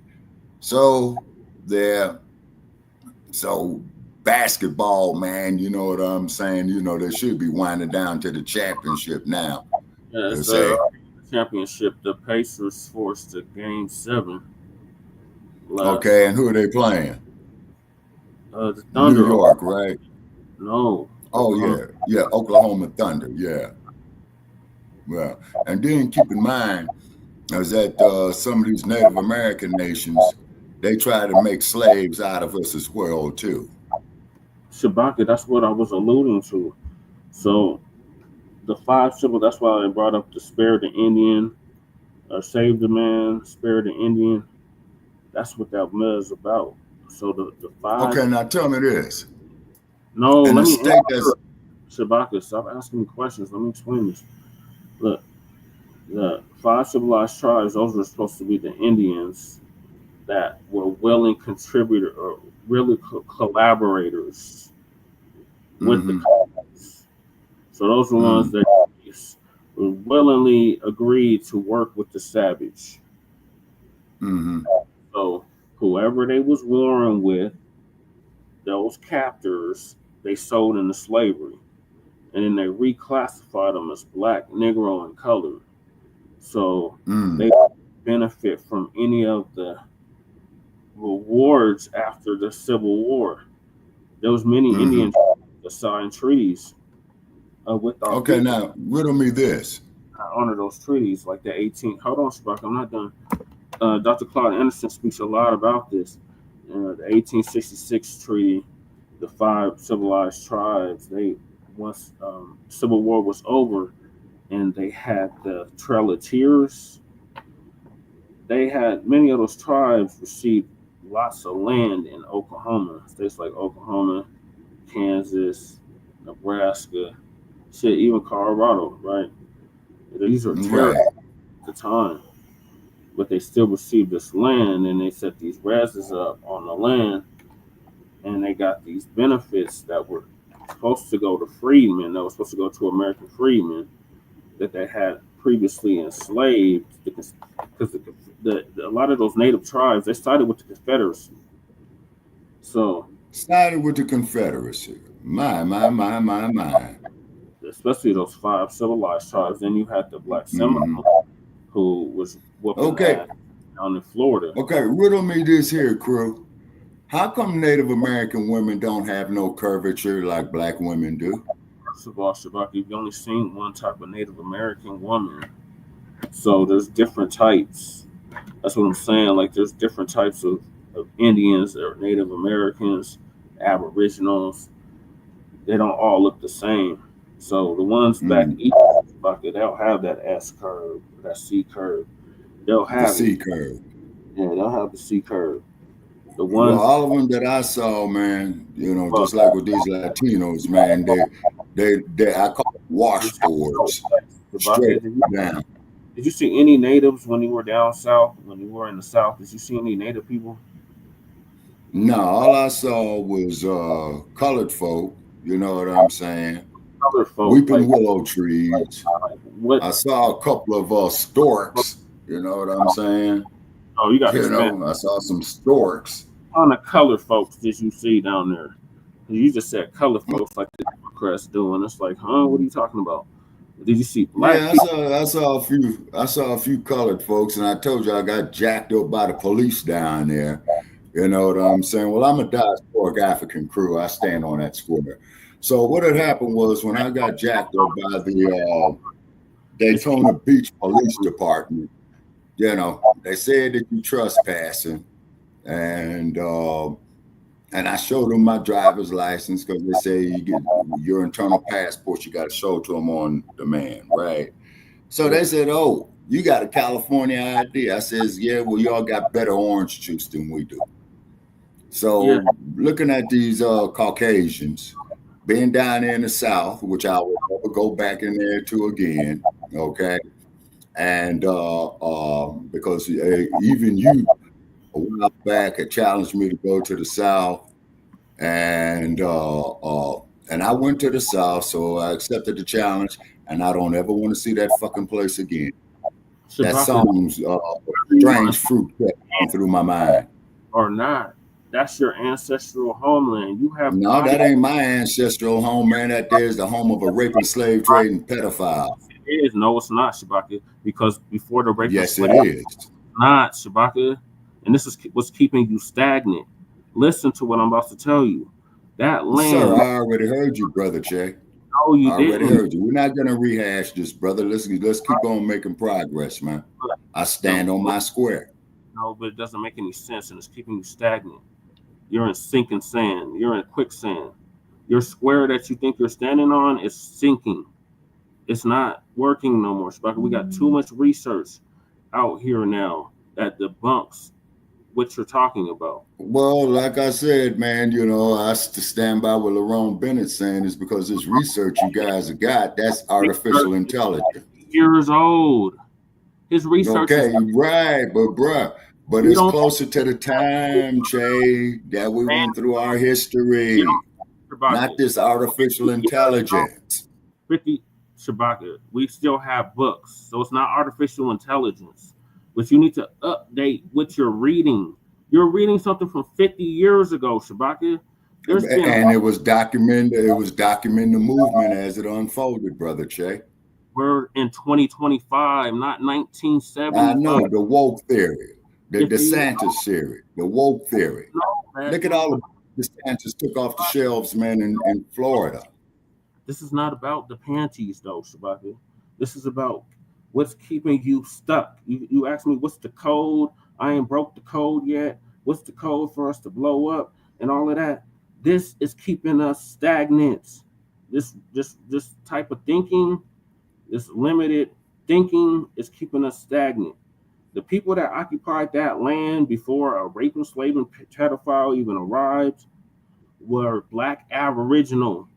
There's parts of Alabama, Mississippi, Louisiana, Florida, Georgia that are named after Black indigenous tribes that still exist to this day. Like I said, brother, I'm a diasporic African, and I disagree with you agreeably. Get reparations with that. I'm a diasporic African. They ain't gonna give us reparations, brother. They ain't gonna give it to us. You're sounding defeated. It's either they no, I'm not. What I'm saying is, man, is like this here. We've been going orthodox with these cats. We got to switch up and go southpaw. I'm not gonna do what you do, Shabaka, because you love to cut people off and interrupt people. Look, you keep acknowledging that there's a debt that's owed, but you won't acknowledge your lineage here. So how do you expect to get the money? I have no lineage here. Okay, they owe us the debt. We just disagree agreeably, brother Che. I don't hate you, brother. I don't hate you. You have claim here. If they owe us the debt, then that means that you have claim here, Shabaka, in the United States. No, they owe us the debt. It's because of the brutalization, the transatlantic slave trade, the Jim Crowism. Where are your great-grandparents, your grandparents, your parents buried? Let's start there. They're buried in Alabama, and they're buried in Chicago, and they're buried in Los Angeles. And where are all of those places located, Shabaka? In the U.S. of A. Exactly. So that means that you share the same lineage I do, crew does, majority of the people in the chat, I would say, if not all. We are all FBA. Okay. let me ask you this. Okay. All right. What's your blood type? Just give me any type of blood type, not your real blood type. Give me any blood type. O positive, O Okay. negative. Okay. All right. Hold on. Now, let's say a guy like that O stand? Sarge. What is the Okay. O? Hold on. Original, Okay. right? Hold on. Okay. Hold on. Let's say a guy like Sarge. Better yet, let's say a dude like this dude here with this yellow Donald Duck tie on. If that dude E or A or B, okay. You don't have O. Che, just hold on, brother. Che, just hold on. Would you give him some of your blood? No, Shabaka. That's like giving a Grand Wizard of the Ku Klux Klan a blood transfusion. First of all, I don't even precisely my point. For obvious reasons, but I don't agree with them. And I wouldn't piss on the dump if he was on fire. Like, I don't know why he's in love with the orange man. We don't love either one of these mugs. We wasn't in love with Whole Mala. We wasn't in love with Sleepy Jim Crow Biting, and we damn sure ain't in love with Dump. But my fact still remains. I think the Dump is so petty that he would actually check for reparations just to spite the Democrats, just to say, hey, Democrats, they've been voting for y'all for 60 years. You ain't giving them nothing tangible. And I told them that I seen that they voted for me. They came out for me. I'm going to do something for it. I don't think it's too far-fetched to think that he would cut the goddamn check, especially since he's a businessman, a shrewd, very bad businessman, but a businessman nonetheless. He would do it just to quell the anger that is going on right now, especially with us between these other groups, because these other groups is expecting us to put the cape on for them and come together like Voltron for them. But no, we need to be focusing on doing that for ourselves. And exactly. This shit ain't got nothing to do with us. We're gonna continue to mind our own business. And now a lot of these states and cities, like mine, for instance, they starting a reparations commission, and I'm making sure that Che is on the commission to make sure they get the language right. It can't be no free fall. This ain't no free fall for the whole diaspora to reap what is rightfully owed to us. That's why we came up with Shabaka. Well, we built the country. We created the GNP, the gross national product, and then not to mention the fact, getting on reparations now. All those who says, well, you colored folk don't deserve reparations, because I've argued, with some two bobs, you know what I'm saying? And I told them, I says, well, you idiots fail to realize the only thing that's going to happen with the reparations money is that it's going to get submerged into the U.S. economy anyway. So when this idiot right here says, get rid of DEI, best news we ever heard, because this will force us to build up our own business infrastructure. We did not ask for DEI. That is not what we were demanding. We were demanding what was rightfully owed to us, which is goddamn reparations. And after the Floyd protest, the Democrats thought this would be the way to kind of pacify us and cool us down, because we was burning this bitch to the ground like we was doing in the 60s. So they was like, no. Yeah, or 1992 in Los Angeles, you know what I'm saying, which was the worst riot in U.S. urban history. And then not to mention the fact, has anybody heard anything on the young woman that took the video of? You got cut off, Shabaka. I can't hear you.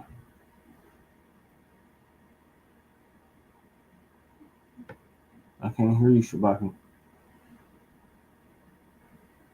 It might cut out. I don't know if it's my connection or what. Can y'all still hear me? Let me know. Darling Shay. Oh, there he is. Oh, okay. Say, now. It might just be like when you went degrees plus today, Shabaka. So we right behind you at 118. All the power will go up with that, but we about to hit 100 or something today. Okay, well, you don't need no sunscreen, just like I don't need one. Already But dear 90. whiteys, go out there, sit in the sun, you know what I'm saying, and what have you. Okay, now, when the LAPD had came up there and said that it was murder, and just like how we was debating with old dumb Bunny Sarge, you know what I'm saying, that it wasn't murder, and you and I, Brother Che, between the two of us, you and I both looked at that film 20 times. Yeah, you know, to find the exact time that Mr. Floyd, you know, was murdered. Okay. And then when the LAPD came up there and said, because I thought the LAPD was going to side with the Minneapolis Police Department, but they said that it was murder. Our old episodes, we covered that. I want to say third, is it our third or fourth season? We had covered exactly what Shabaka's talking about. But yeah. And then you remember when I thought that the fluid that was up under the engine, I thought it was antifreeze because it was yellow, to find out that the man, you know, was urinating on himself. He probably defecated on himself. And then, you know, when the paramedics came there, they didn't try nothing to revive him. They just scraped him up and threw him on the gurney handcuffed. Yeah. Ain't that something? They're doing LA on the way to Murder King. Yeah, okay. And then just like the LAPD, their policy is when they shoot and kill a suspect, they handcuff him. What you gonna handcuff a dead body for? He ain't no threat to you. Right. That just goes to show you the psychosis that they have in a group psychology. You'll say that's psychotic. You know what I'm saying? And then culture, Shabaka, comes from the slave patrols. Oh yeah, exactly. PD, NYPD, New York, Denver PD, recruited from the South. Same thing with the LAPD. That's what William H. Parker was about. You say, you know, who that Daryl Gates worshipped. They say because Daryl Gates said in his book that he was a disciple of William H. Parker, who they named Parker Center after, but they bounced the wrecking ball off of Parker Center. And then, like, when they were down there by City Hall, because Parker Center used to be due east of City Hall, but now the LAPD police headquarters is due south of City Hall now. You say, all right, and then we're not going to mention the Dead Wilder case, Eula Love, stuff like that, and Johnny Cochran, may he rest in power. He took a lot of those cases pro bono when he was coming up. So long live the spirit of Johnny Cochran. Yeah, I said I was going to be the next Johnny Cochran, so I can still make that a reality.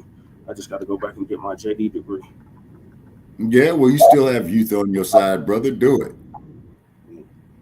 Now I might be able to do it. I haven't had stability in a decade. So getting to the dump, we got, what has the dump been up to? So the dump, or Air Force One, or Jailbird, what he's been up to. Jailbird One. What Jailbird One's been up to, he's been trying to negotiate between Iran and Israel conflict that's going on. Iran just launched supersonic missiles over to Iran, or Israel rather. So Israel was playing victim, and we gotta get NATO involved and all of this shit. So let's see what the dump is up in regards to this. This is from Fox News. Oh, man. Negotiation. Now, you seem very open to the idea of potentially taking U.S. action. Obviously, you're not going to tell us that. Can you walk us through what contributed to that change, how you got to where you are in making your decision now? Well, I think it started the first night. I mean, you know, that first night was devastating. And it really knocked the one side off, as you know. Devastating evening, day. And it pretty much proceeded that way. I have a meeting in the war room in a little while, situation room, as some people call it. So we're going to meet. We're going to see. We're in the midst of it's a terrible thing. I hate to see it. I hate to see all that death, so much death and destruction. but death primarily is what I hate to see. Does that mean you haven't made a decision yet on what to do? I have ideas as to what to do, but I haven't made a final. I like to make the final decision 1 second before it's due, because things change. I mean, especially with war, things change with war. It can go from one extreme to the other. War is very bad. There was no reason for this to be a war. There was no reason for Russia, Ukraine. A lot of wars there was no reason for. You look right up there, I don't know, see the Declaration of Independence, and I say, I wonder if the Civil War, it always seemed to me maybe that could have been solved without losing 600,000 plus people. So a lot of, it's very sad to see. It's very sad to see what's happening. But with that being said, I would say right now, Israel, from the standpoint of winning a war, is doing pretty well. Yeah, please. Mr. President, in your meeting today with the Chief of Staff of the Pakistani Army, did you talk about Iran? Did that come up? Is there anything you can share from that meeting? Yeah, well, they know Iran very well, better than most. And they're not happy about anything. It's not that they're bad with Israel. They know them both, actually, but they probably, maybe they know Iran better. But they see what's going on, and he agreed with me. Reason I had him here, I wanted to thank him for not going into the war, just ending the war. And I want to thank, as you know, Prime Minister Modi just left, just a little while ago, just left. And we're working a trade deal with India. We're working a trade deal with Pakistan. And they were both here. But I was with Modi a few weeks ago. He was here, actually. But now we speak to him. And I'm so happy. There was a deal that two smart people, plus, they have people on their staff too, but two very smart people decided not to keep going with that war. That could have been a nuclear war. Those are two nuclear powers, big ones, big nuclear powers. And they decided not. So I was honored to meet him today. And if I can, Mr. Keefer, sir, and for anyone who may want to answer, how has the travel bans from certain countries affected fans maybe coming in for the games, or is that not a concern? Johnny, go ahead. Yeah, no, it's not a concern for us. For the games now in the Club World Cup, everything has been done in a very smooth way. We have an excellent collaboration, of course, with the president, but with the task force in particular. For next year, the World Cup, we have one more year to work, and the learnings that we have this year with the Club World Cup, which is historic. I say this to all the Americans because it's the first ever Club World Cup, and it's played in the United States of America. So the learnings we'll have for this will apply them next year. And they're largely sold out, so I don't know. I don't think he's too worried about the travel ban. He doesn't know what the travel ban is, I don't think. Johnny, tell me what the travel ban is. He doesn't know what it is. He's largely sold out. Like tonight is totally, I've had friends, they heard about this meeting. They said, can you give me tickets? I don't know if I can get tickets. He won't give them to me. Maybe John will give them to me. Yeah, please. Mr. President, two questions, if I could. One about Iran and then one domestically. With Iran, what's your message to Americans, both here and abroad, who are not only concerned about the U.S. potentially getting involved in another conflict in the Middle East, but worry about the potential for retaliation here at home? Yeah, well, I don't want to get involved either, but I've been saying for 20 years, maybe longer, that Iran cannot have a nuclear weapon. I've been saying it for a long time. And I think they were a few weeks away from having one. And they had to sign a document. I think they wish they signed it now. It was a fair deal. And now it's a harder thing to sign. It's a lot of water over the dam. But, it's very, I say it very simply. Iran can't have a nuclear weapon. Too much devastation. And they'd use it. I believe they'd use it. Others won't use it, but I believe they'd use it. So that's it. It's very simple as far as I'm concerned. They can't have a nuclear weapon. And then domestically, Missouri Senator Josh Hawley came out this week as the lead sponsor of a bill to raise the federal minimum wage to $15 an hour. It stands out because he's a Republican. There's still 20 states that have it at $7.25. Do you support the legislation or the idea? Well, I haven't seen it. I'd have to speak to Josh. He's a very good friend of mine. That's interesting that Josh did that. I have to think about that one. Some people agree with it, some people don't. Some people say it really turns away business. Restaurants close, and a lot of things happen. Other people agree. I'd have to speak to Josh. He's He's a good guy. Did you see For the Iran, the possibility of an Iran deal, is the destruction or the dismantling of the Fordow nuclear enrichment center, is that a prerequisite for a deal? Is that a red line for you? No, it's just something that people talk about having. We're the only ones that have the capability to do it, but that doesn't mean I'm going to do it at all. Yeah, we have the best military equipment in the world. You see that with this fight. We have planes that are undetectable, flying around like, nobody's able to see them stealth. You guys want to be stealthy tonight. You can be stealth, you'll never lose, right? But these are incredible planes and weapons. We have the best weapons in the world by far. Nobody close. And certain countries take advantage of that. Right, Israel has incredible weaponry. So we'll see what happens. I've been asked about it by everybody, but I haven't made a decision. Yeah, the majority of African nations. Having daily conversations that aren't on the list. with Prime Minister Netanyahu. Yeah. How have those conversations weighed on you in terms of getting more involved? You've been lobbying for the U.S. to get more involved. Has that had an impact in kind of your evolution, sir? Look, we talk, and I'd like to see everything done. I would have preferred having just an agreement, a strong agreement, verifiable agreement. But it was such a shame. They were so close. Iran was very close to signing what would have been a very good agreement for them. And maybe that could still happen, I guess. They do want to come and see us. They want to see me in the White House. That's a big statement. But it's very late. Is it enough of a statement to hold off getting? We're going to see what happens. Look, we're going to see what happens. Ending it as soon as you can would be good. Have you closed the door on meeting with them? No. Okay, so it's still open to them coming here in your Yeah, they asked if they could come. We'll see if that happens. It's not that easy for them to come. They can't get out. They're in Iran.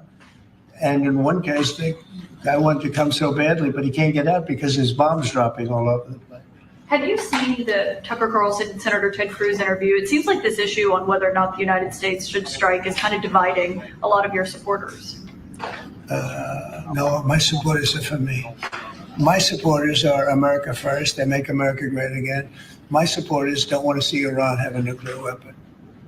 Well, if they want to make America great again, man, they will hook and book your ass right there and send your stinking ass to Alcatraz. And I appreciated that. And Ted Cruz is a nice guy. He's been with me for a long time. I'd say once the race was over, he's been with me ever since. That's another thing we got to talk about, Ted Cruz. You saw what he did with Tucker Carlson 2 days ago, right? It's okay for Iran to have a nuclear weapon?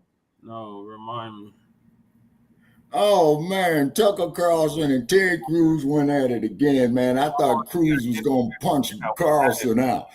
Oh, I didn't see Now, one thing about Ted Cruz, I'll never forget Ted Cruz. When he got frustrated one day, he popped him a Corona beer and told everybody to kiss his ass.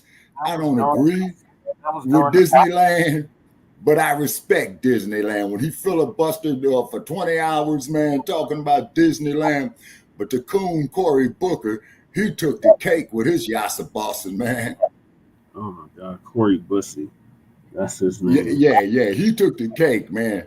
Yeah, but I found Cruz to be more entertaining, talking about Disneyland and Mickey Mouse and all of that. Then old Cory Booker probably had a mustache somewhere, man. That dude had his high beams on for real. Oh, nothing. Yeah, and man, it's incredible, man, if our motherfucker can get up there, man, speak for 20 hours, talking about absolutely nothing. That's a day. I wish I had that skill. A day and an hour about nothing. Yeah, like James Brown said, talking loud, boom, boom, saying nothing up there, ass scratching, cooning, Yassa Boston. Being a homie kind of nigga. Is what Cory Booker was. For the demo. Oh, and by the way, and do let me say this here, Brother Perez. I don't mean to piss you off, but old Kamala is going to run to be governor of California. And she's going to lose, just like Bush wears. I sincerely hope so. Who knows? I might go back to register to vote in California for 30 days, man, and write in Mickey Mouse just for the hell of it. And just make sure you don't vote for Butch Ware either. He's trash as well. Oh my God, he called himself running for governor too. in California. Oh, God. Yeah, well, California politics, man, you know, deserve to go right straight down the damn toilet, which it is. Do you know who's all running yet, Shabaka? Huh? Do you know who's all running in the California gubernatorial race? Okay, I'll research it for the next time we come on, man, and I'll write it down. You know what I'm saying? And but as far as this Latino African coalition in the United States, it's garbage. You know what I mean? You know how the Latinos gonna get mad at us? Just like what Phil Scott said that I had to agree with. Jay Dizzle said the same thing, man. We sitting this one out. You know what I'm saying? Yeah, we sitting this one out, and how dare you Latinos gonna get up there and talk about we don't deserve reparations and we built your goddamn country. Talking about they need to get it first. What? For what? You willingly came over here. You willingly illegally at that to eat off of us. But when it's time for us to get what is rightfully owed to us, you say no until you get it first. Ain't that like? Well, see, brother Che, this is why I see. The thing is, you have to understand about this place called Amerikkka, is that they take us for granted. You see, basically, they take us for granted too. They're the so-called minorities, people of color. That's why when you would say color folk, I was like, what are you talking about? But the POCs, the BIPOCs, they take us for granted too. To tell us, they really take us for granted, and now they begging for damn help. The poor everyone that was. And here's the cold part about it, brother Che.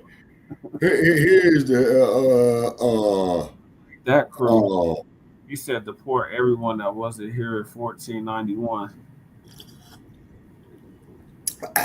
Well, me personally, I don't give a damn who they deport.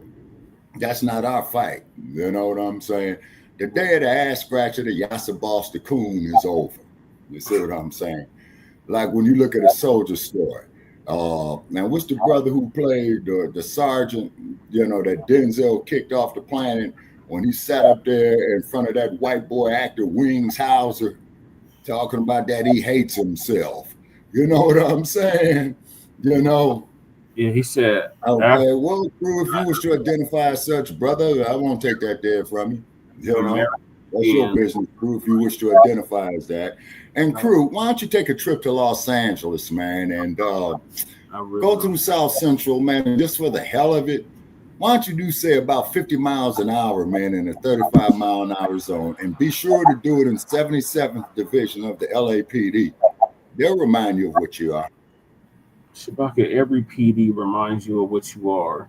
That's not exclusive to LAPD. You say it like it's just LAPD that's like that.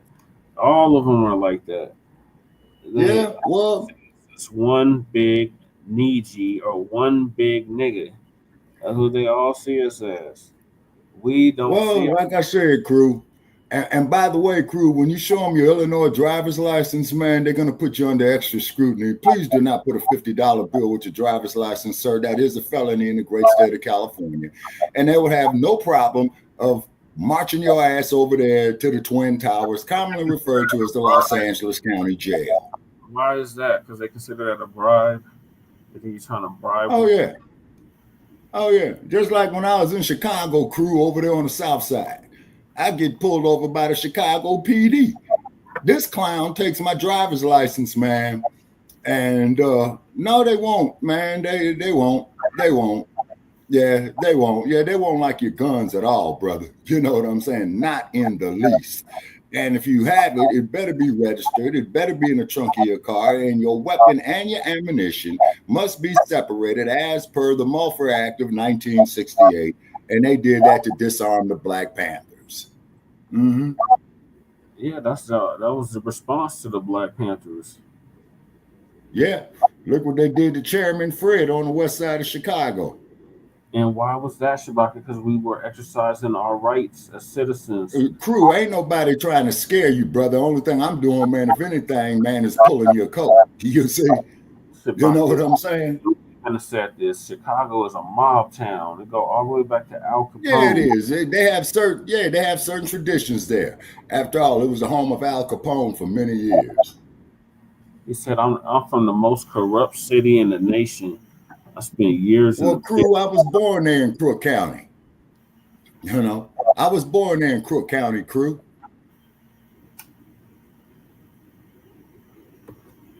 He said, mine is on my hip right now. Okay, cool. You know, He's I just prefer saying, to keep mine concealed. he said, if you go to California, though, you got to have it detached. Yeah, in the trunk of the car. Mm-hmm. And crew, if you got Illinois plates, and they're gonna pull you over just because you got Illinois plates. Yeah, because you're out of town, out of state. Yeah. And they will have no probable cause, crew. And when you tell them that, they're gonna say, "Oh yeah, what are you gonna do about it?" You see? Yeah. Mm-hmm. And I don't recommend you have California license plates driving through Chicago. I don't recommend that at all. They gonna stop you. Because all the thugs are gonna cuss you out, and all the broads are gonna want to get in your car because they want to get up out of the shine. Yeah. Crew, you ever seen the Pacific Ocean? Me, but nobody thinks it's okay. People that don't want, I don't want to fight either. I'm not looking to fight. But if it's a choice between fighting and them having a nuclear weapon, you have to do what you have to do. Maybe we won't have to fight. Don't forget, we haven't been fighting. We had a certain amount of genius to everything, but we haven't been fighting at all. Israel's done a very good job of that. Hey, But crew, if I we'll see come what through the happens. shy, man, can you give me some bottom bogus line is Illinois they can't plates have to put on my vehicle? And if Ted, I can't But they imagine gotta that be Ted good, Cruz of said it's course. okay for Well, maybe I Iran should to talk have to Sarge nuclear, about including that. Tucker. I don't think Tucker says it's okay. The problem is then they get themselves into a thing. They don't want them to have nuclear, but then they say, well, we don't want to fight. Well, you're going to have to make a choice because it's possible that you're going to have to fight for them not to have nuclear. And it's interesting because I did ask Tucker, I said, well, are you okay with nuclear weapons being in the hands of Iran? And he sort of didn't like that. He didn't want to really, but he sort of didn't like that. And I said, well, if it's okay with you, then you and I do have a difference. But it's really not okay with him. Therefore, you may have to fight, and maybe it'll end, and maybe it'll end very quickly. But there's no way that you can allow, whether you have to fight or not, you can allow Iran to have a nuclear weapon because the entire world will blow up. Not going to let that happen. Mr. President, you had a bit of a row with President Emmanuel Macron of France the other day, the G7 No, it sounded like. he's a nice guy. Look, he said I was going back home to make a ceasefire. Not a ceasefire. We're long beyond ceasefire. And I said, why do you say that? Why would you say ceasefire? It's a bad term to use. Because a ceasefire means like everything's going swimmingly, we'll take a little time off. It's not. We're not looking for a ceasefire. We're looking for a total, complete victory. Again, you know what the victory is. No nuclear weapon. Mr. President. So I thought it was a very badly worded statement by him, and obviously I let him know that. On the southern border, you've had record low numbers for the month of May, 95 apprehensions, 0 releases, compared to that of the previous administration exactly a year ago, more than 60,000 releases. What do you attribute that success to? I like you. Who are you with? Turning Point USA, sir. Well, they're very good. Turning Point. Charlie, very good. That's what I call a good question, fellas. 1 out of 10, John. 1 out of 10, but that's a really good question. No, we had record good numbers on the border. And people are coming in, but they have to come in legally. Like some of these guys behind me, they have to come in legally. And if they come in legally, we want them. They have to say they love America, they love our country. And if they can't say that, we don't want them. Wow. Thank you very much. Very nice. Thank you very much, everybody. Thank you, Press. That was the epitome of I'm white and I say so. I say only these countries. I'm gonna put the countries on the list on the screen so y'all can see what countries he's talking about. None of the countries currently possess nuclear weapons. The United States, Russia, France, China, the United Kingdom, Pakistan, India, Israel, and North Korea. The U.S. was the first country to use nuclear weapons during World War II. So it's more of Okay, I got a question. only these Okay, countries. Go ahead, Shabaka. I got a question. Go ahead. Okay, and I still ask the same question. Unfortunately, we don't have old dumb bunny SARS to argue with. How come they didn't drop those atomic bombs on Munich and Berlin, and they dropped them on Nagasaki and Hiroshima? Because those were Black Asian communities. That's why. Whereas Munich and the other one you said, Shabaka, those are Europeans. Berlin, yeah. Berlin, yeah, the Berlin Wall and all that. Yeah. That's why. Okay. All righty. I figured as such. We're in a global war of racial supremacy against non-whites, which includes us as Black folks all over the planet. So it's time we start waging back. So salute to Ibrahim Traore for what he's doing.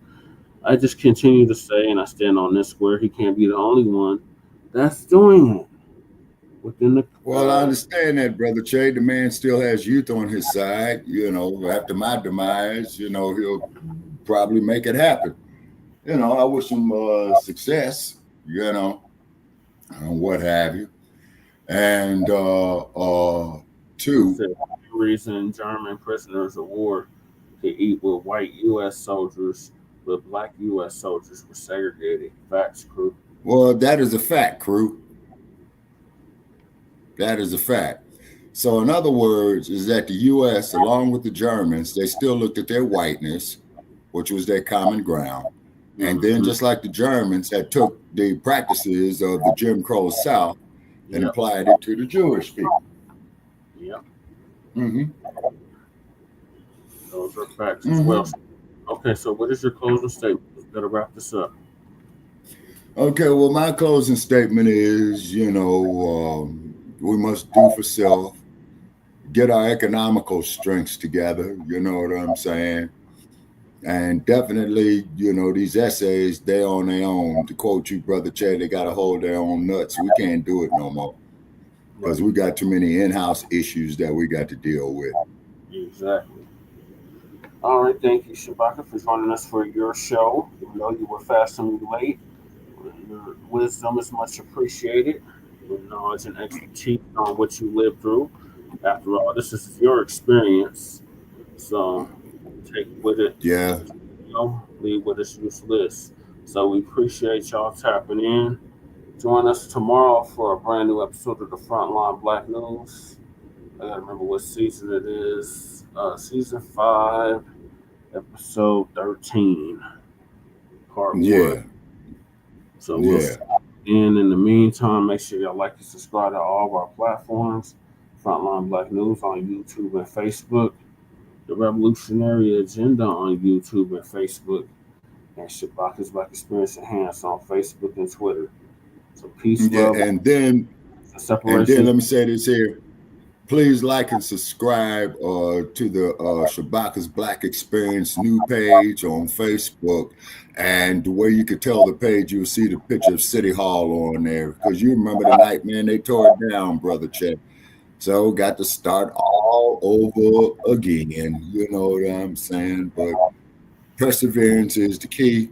And then for all of you out there in the African diaspora, get with us. We'd like to debate, conversate, argue with you guys, you know what I'm saying? Because steel sharpens steel. And on top of that as well, too, out there for all of you who are non-Black, we're going to be up to about 118 degrees today, and my invitation is still open. Come sit out here in the sun. Yeah, come sit out here in the sun with us, you know, but you got to leave your sunscreen at home. And with that fact, we will prove to you that we are not all the same. And then U.S. Patent Office, you got a lot to answer for too, stealing all our ideas. You know what I'm saying? And not giving up the patents, and then the brother does the work, and his slave owner gets the credit for it.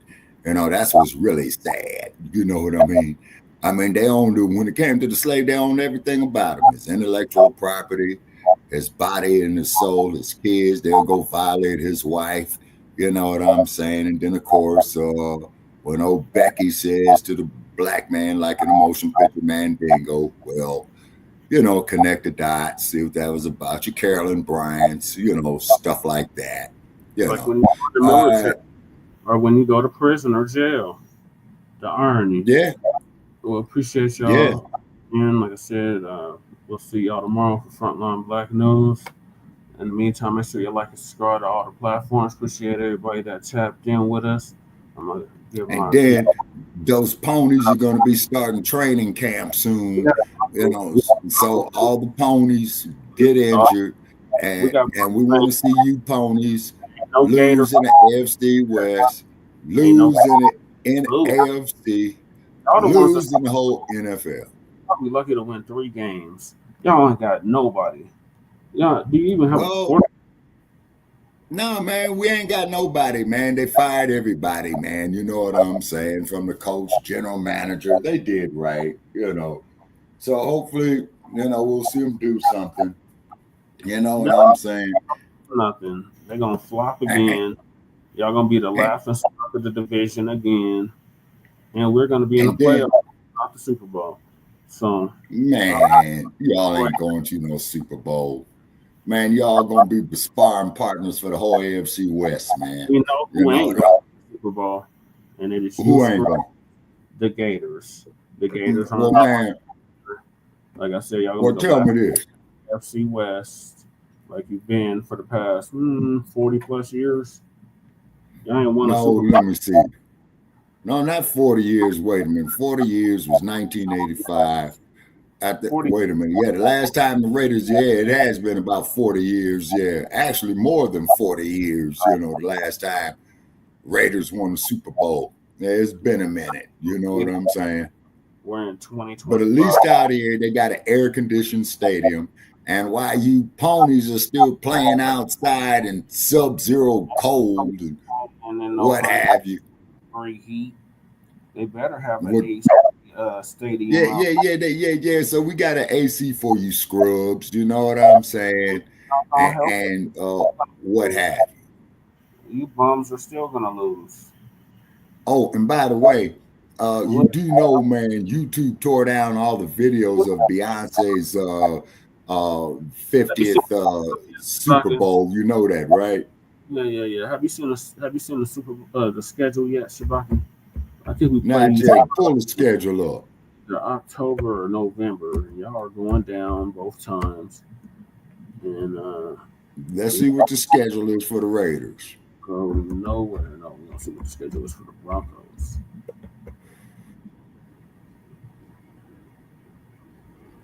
Well, actually, they should have the AFC schedules up there, you know, by the divisions. Because I think you got the overall schedule, and then I think you got the AFC West schedule. First time. We play after who? November 6th. Y'all scrubs are going down. Y'all coming here and y'all gonna bow down. Man, so we got to go to the Mile High Stadium, okay? And on December 7th, we come see you scrubs. Well, at least one thing, man, y'all have warm temperature. Because it'd be cold. Y'all be playing inside in December. At least you have warm temperature.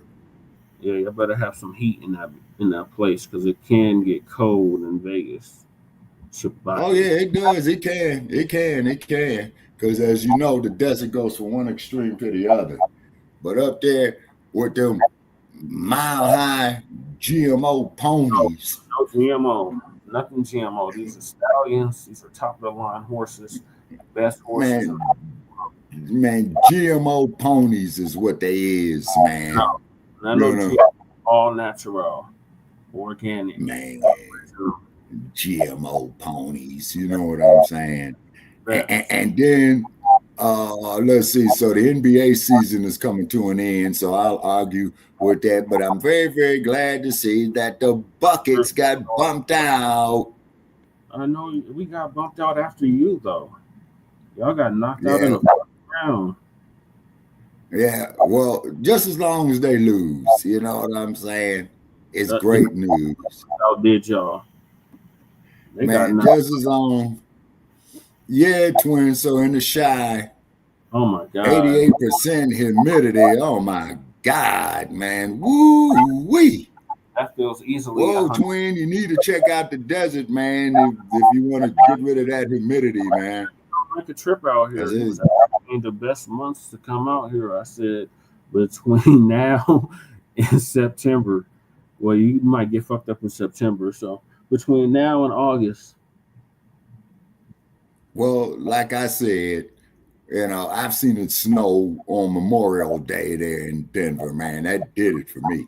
Oh, the first moon out here on the ground, not just flurries, actual snow on the ground in June, first week of June. Yeah, so, and then if it hits in the morning, it'll be melted by the evening. You know what I'm saying?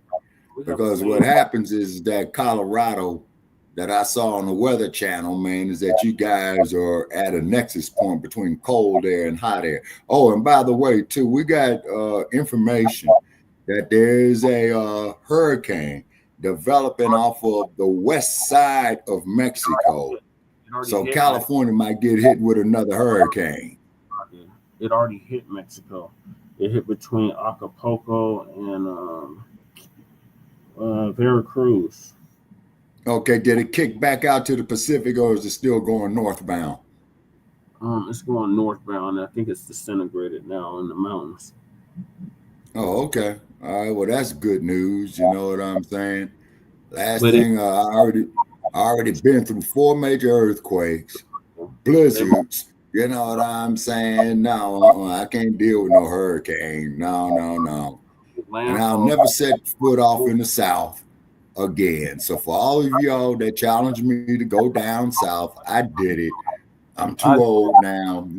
I'm out here in the wild west. You know what I'm saying? We'll see. I like the South. I don't know. The only thing I didn't like about the South was the humidity. But outside of that, I liked it. I couldn't take it, brother. I couldn't take it. You know, I couldn't take it. And then, of course, when I drove through Alabama, you know what I'm saying? I heard the cry of my ancestors on them plantations. Exactly. Bodies is buried. So we got to pay to them and get what is rightfully owed to them. They were denied reparations. And Alabama was really bad, Shabaka. We could do a whole story on Alabama, on the penny system and all of that, U.S. Steel and what they was doing. Oh, yeah, frog face. Yeah, the penny system. Yep, the Southern strategy, all of that. Yeah, oh, yeah. And then old frog face, you know, he spoke how he honestly felt. You know, in a way, Donald Trump kind of reminds me of frog face. You know that? Yeah, he seems to embody that same white supremacist ideology and mentality. Yeah, and that's why Jailbird won. You know, they need to change it to Jailbird 1. You know what I'm saying? And what have you. And they need to fly him out there to Alcatraz. You know, he can still be the president, you know. Put him out there in the middle of Frisco Bay. You know, he's got a great view of the Golden Gate Bridge that a lot of our people built. He'll have a great view of the Pacific Ocean. You know what I'm saying? And he could stay on Alcatraz and still be the president. You know what I'm saying? And what happened? You already know he's going to stay in Florida. He is not going out to California unless he's issuing a National Guard. That's the only time he's going by the way, glad you brought that up, Brother Che. Guess what? You know, the U.S. Court of Appeals, they overturned the decision where they said that Donald Duck, you know, can't have control of the National Guard. So once again, in these kangaroo courts, that he owns. You see what I'm saying? They'll say one thing at the lower court, flip it at the higher court. Supreme Court decides which cases that they're gonna take up. So I mean, and Lord knows what happens with us. Like Richard Pryor says, when you go to jail, all you see is justice, as in just up. You know. And then for your Latinos, you got to go hold your own nuts. You can't do it no more. Your own burrito, your own taco, your own whatever. Yeah. We can't we can't do it. We can't do it no more for you. You know what I'm saying? And what have you. And then also, too, Black people in America, our unity is our survival. Rather, if we disagree, let us disagree agreeably. You know what I mean? We've come a long way, folks. But we still got a whole long way to go, you know, got a and video, what have you. Not play, but send you. Dominic Parima interviewed Dr. Joy DeGroot earlier this morning. Oh, man, we need Dr. DeGroot because she should be winding down on her study. You know what I'm saying? And I'm very, very interested in what she has to say about that. And she should, because when she first started it, she said give her about years. So it's about that time. So Dr. DeGroot, if you're out there, man, you know, please get with us. Also to Dr. Parks, we appreciated you coming on with us a while back. And then for those of you out there, we can't pay you, but you're more than happy, you know, for your compensation to mention whatever type of products, programs, or what have you on our platform, you know, for compensation for you. And we need donations out there in internet land and what have you. You know what I'm saying? I think we deserve it. You know what I mean? Because we've gone broke behind it. You know, I say, so we need some help. So we're putting out a SOS. You know what I'm saying? You know, and there's the PayPal right there. And then, Brother Paris, when they hit you, you know, just hit me my cut. You know what I'm saying? So we can keep it going. My card with non-payment. So yeah, we could definitely use the help keeping these platforms afloat. And then those who do donate, and then I got to run this here past you too, Brother Paris. Those who do donate, you know, you're welcome, or we'll mention whatever that you got going on as well too. So I'm out here reorganizing out here in Las Vegas, and I'll keep everybody up to date, you know, as the story unfolds about the content creator that got knocked off the planet over there on the Strip. You know, me personally. Tomorrow on Frontline Black News, if you have any updates you would like to share with us tomorrow. Yeah, you'll say. So that dude, you know, who did the job, he's going to be a guest up there at Fallon Penitentiary in Northern Nevada. And keep in mind that Northern Nevada is much cooler than Southern Nevada. You know what I'm saying? Well, here, like, it's 94 here right now. Okay. So Fallon, Nevada will probably be at about 85 degrees. You see what I mean? Yeah. And what have you. I was there in and July. Then, Hold on, Shabaka. I was there in July. It was like easily 105, 110 degrees. We're at in Northern Nevada? Yep. Oh, okay. So that means that Vegas was probably at about 118, 120, you know. And then when it gets up there real high like that, I don't drive, man. I wait till nighttime. You know what I'm saying? Stranded in the desert for a day and a half out there. Outside of Austin. Yeah, because what happens is that the asphalt on the streets goes soft out here in that heat. You know what I mean? Yeah. I could feel it on my tires when I'm driving, you know? That's why it's construction. They got to keep repairing the roads because that shit is fucked up. Oh, yeah, on the regular. They do the roads out here like how they paint the Golden Gate Bridge. Because what they do is that they paint the Golden Gate Bridge from one side to the other. Then they start all over again. Yep. So it's crazy. Okay. All right. So I'm bidding everybody a great day from Sin City. Come on, 7-Eleven. I'm out. Right. Okay. All right.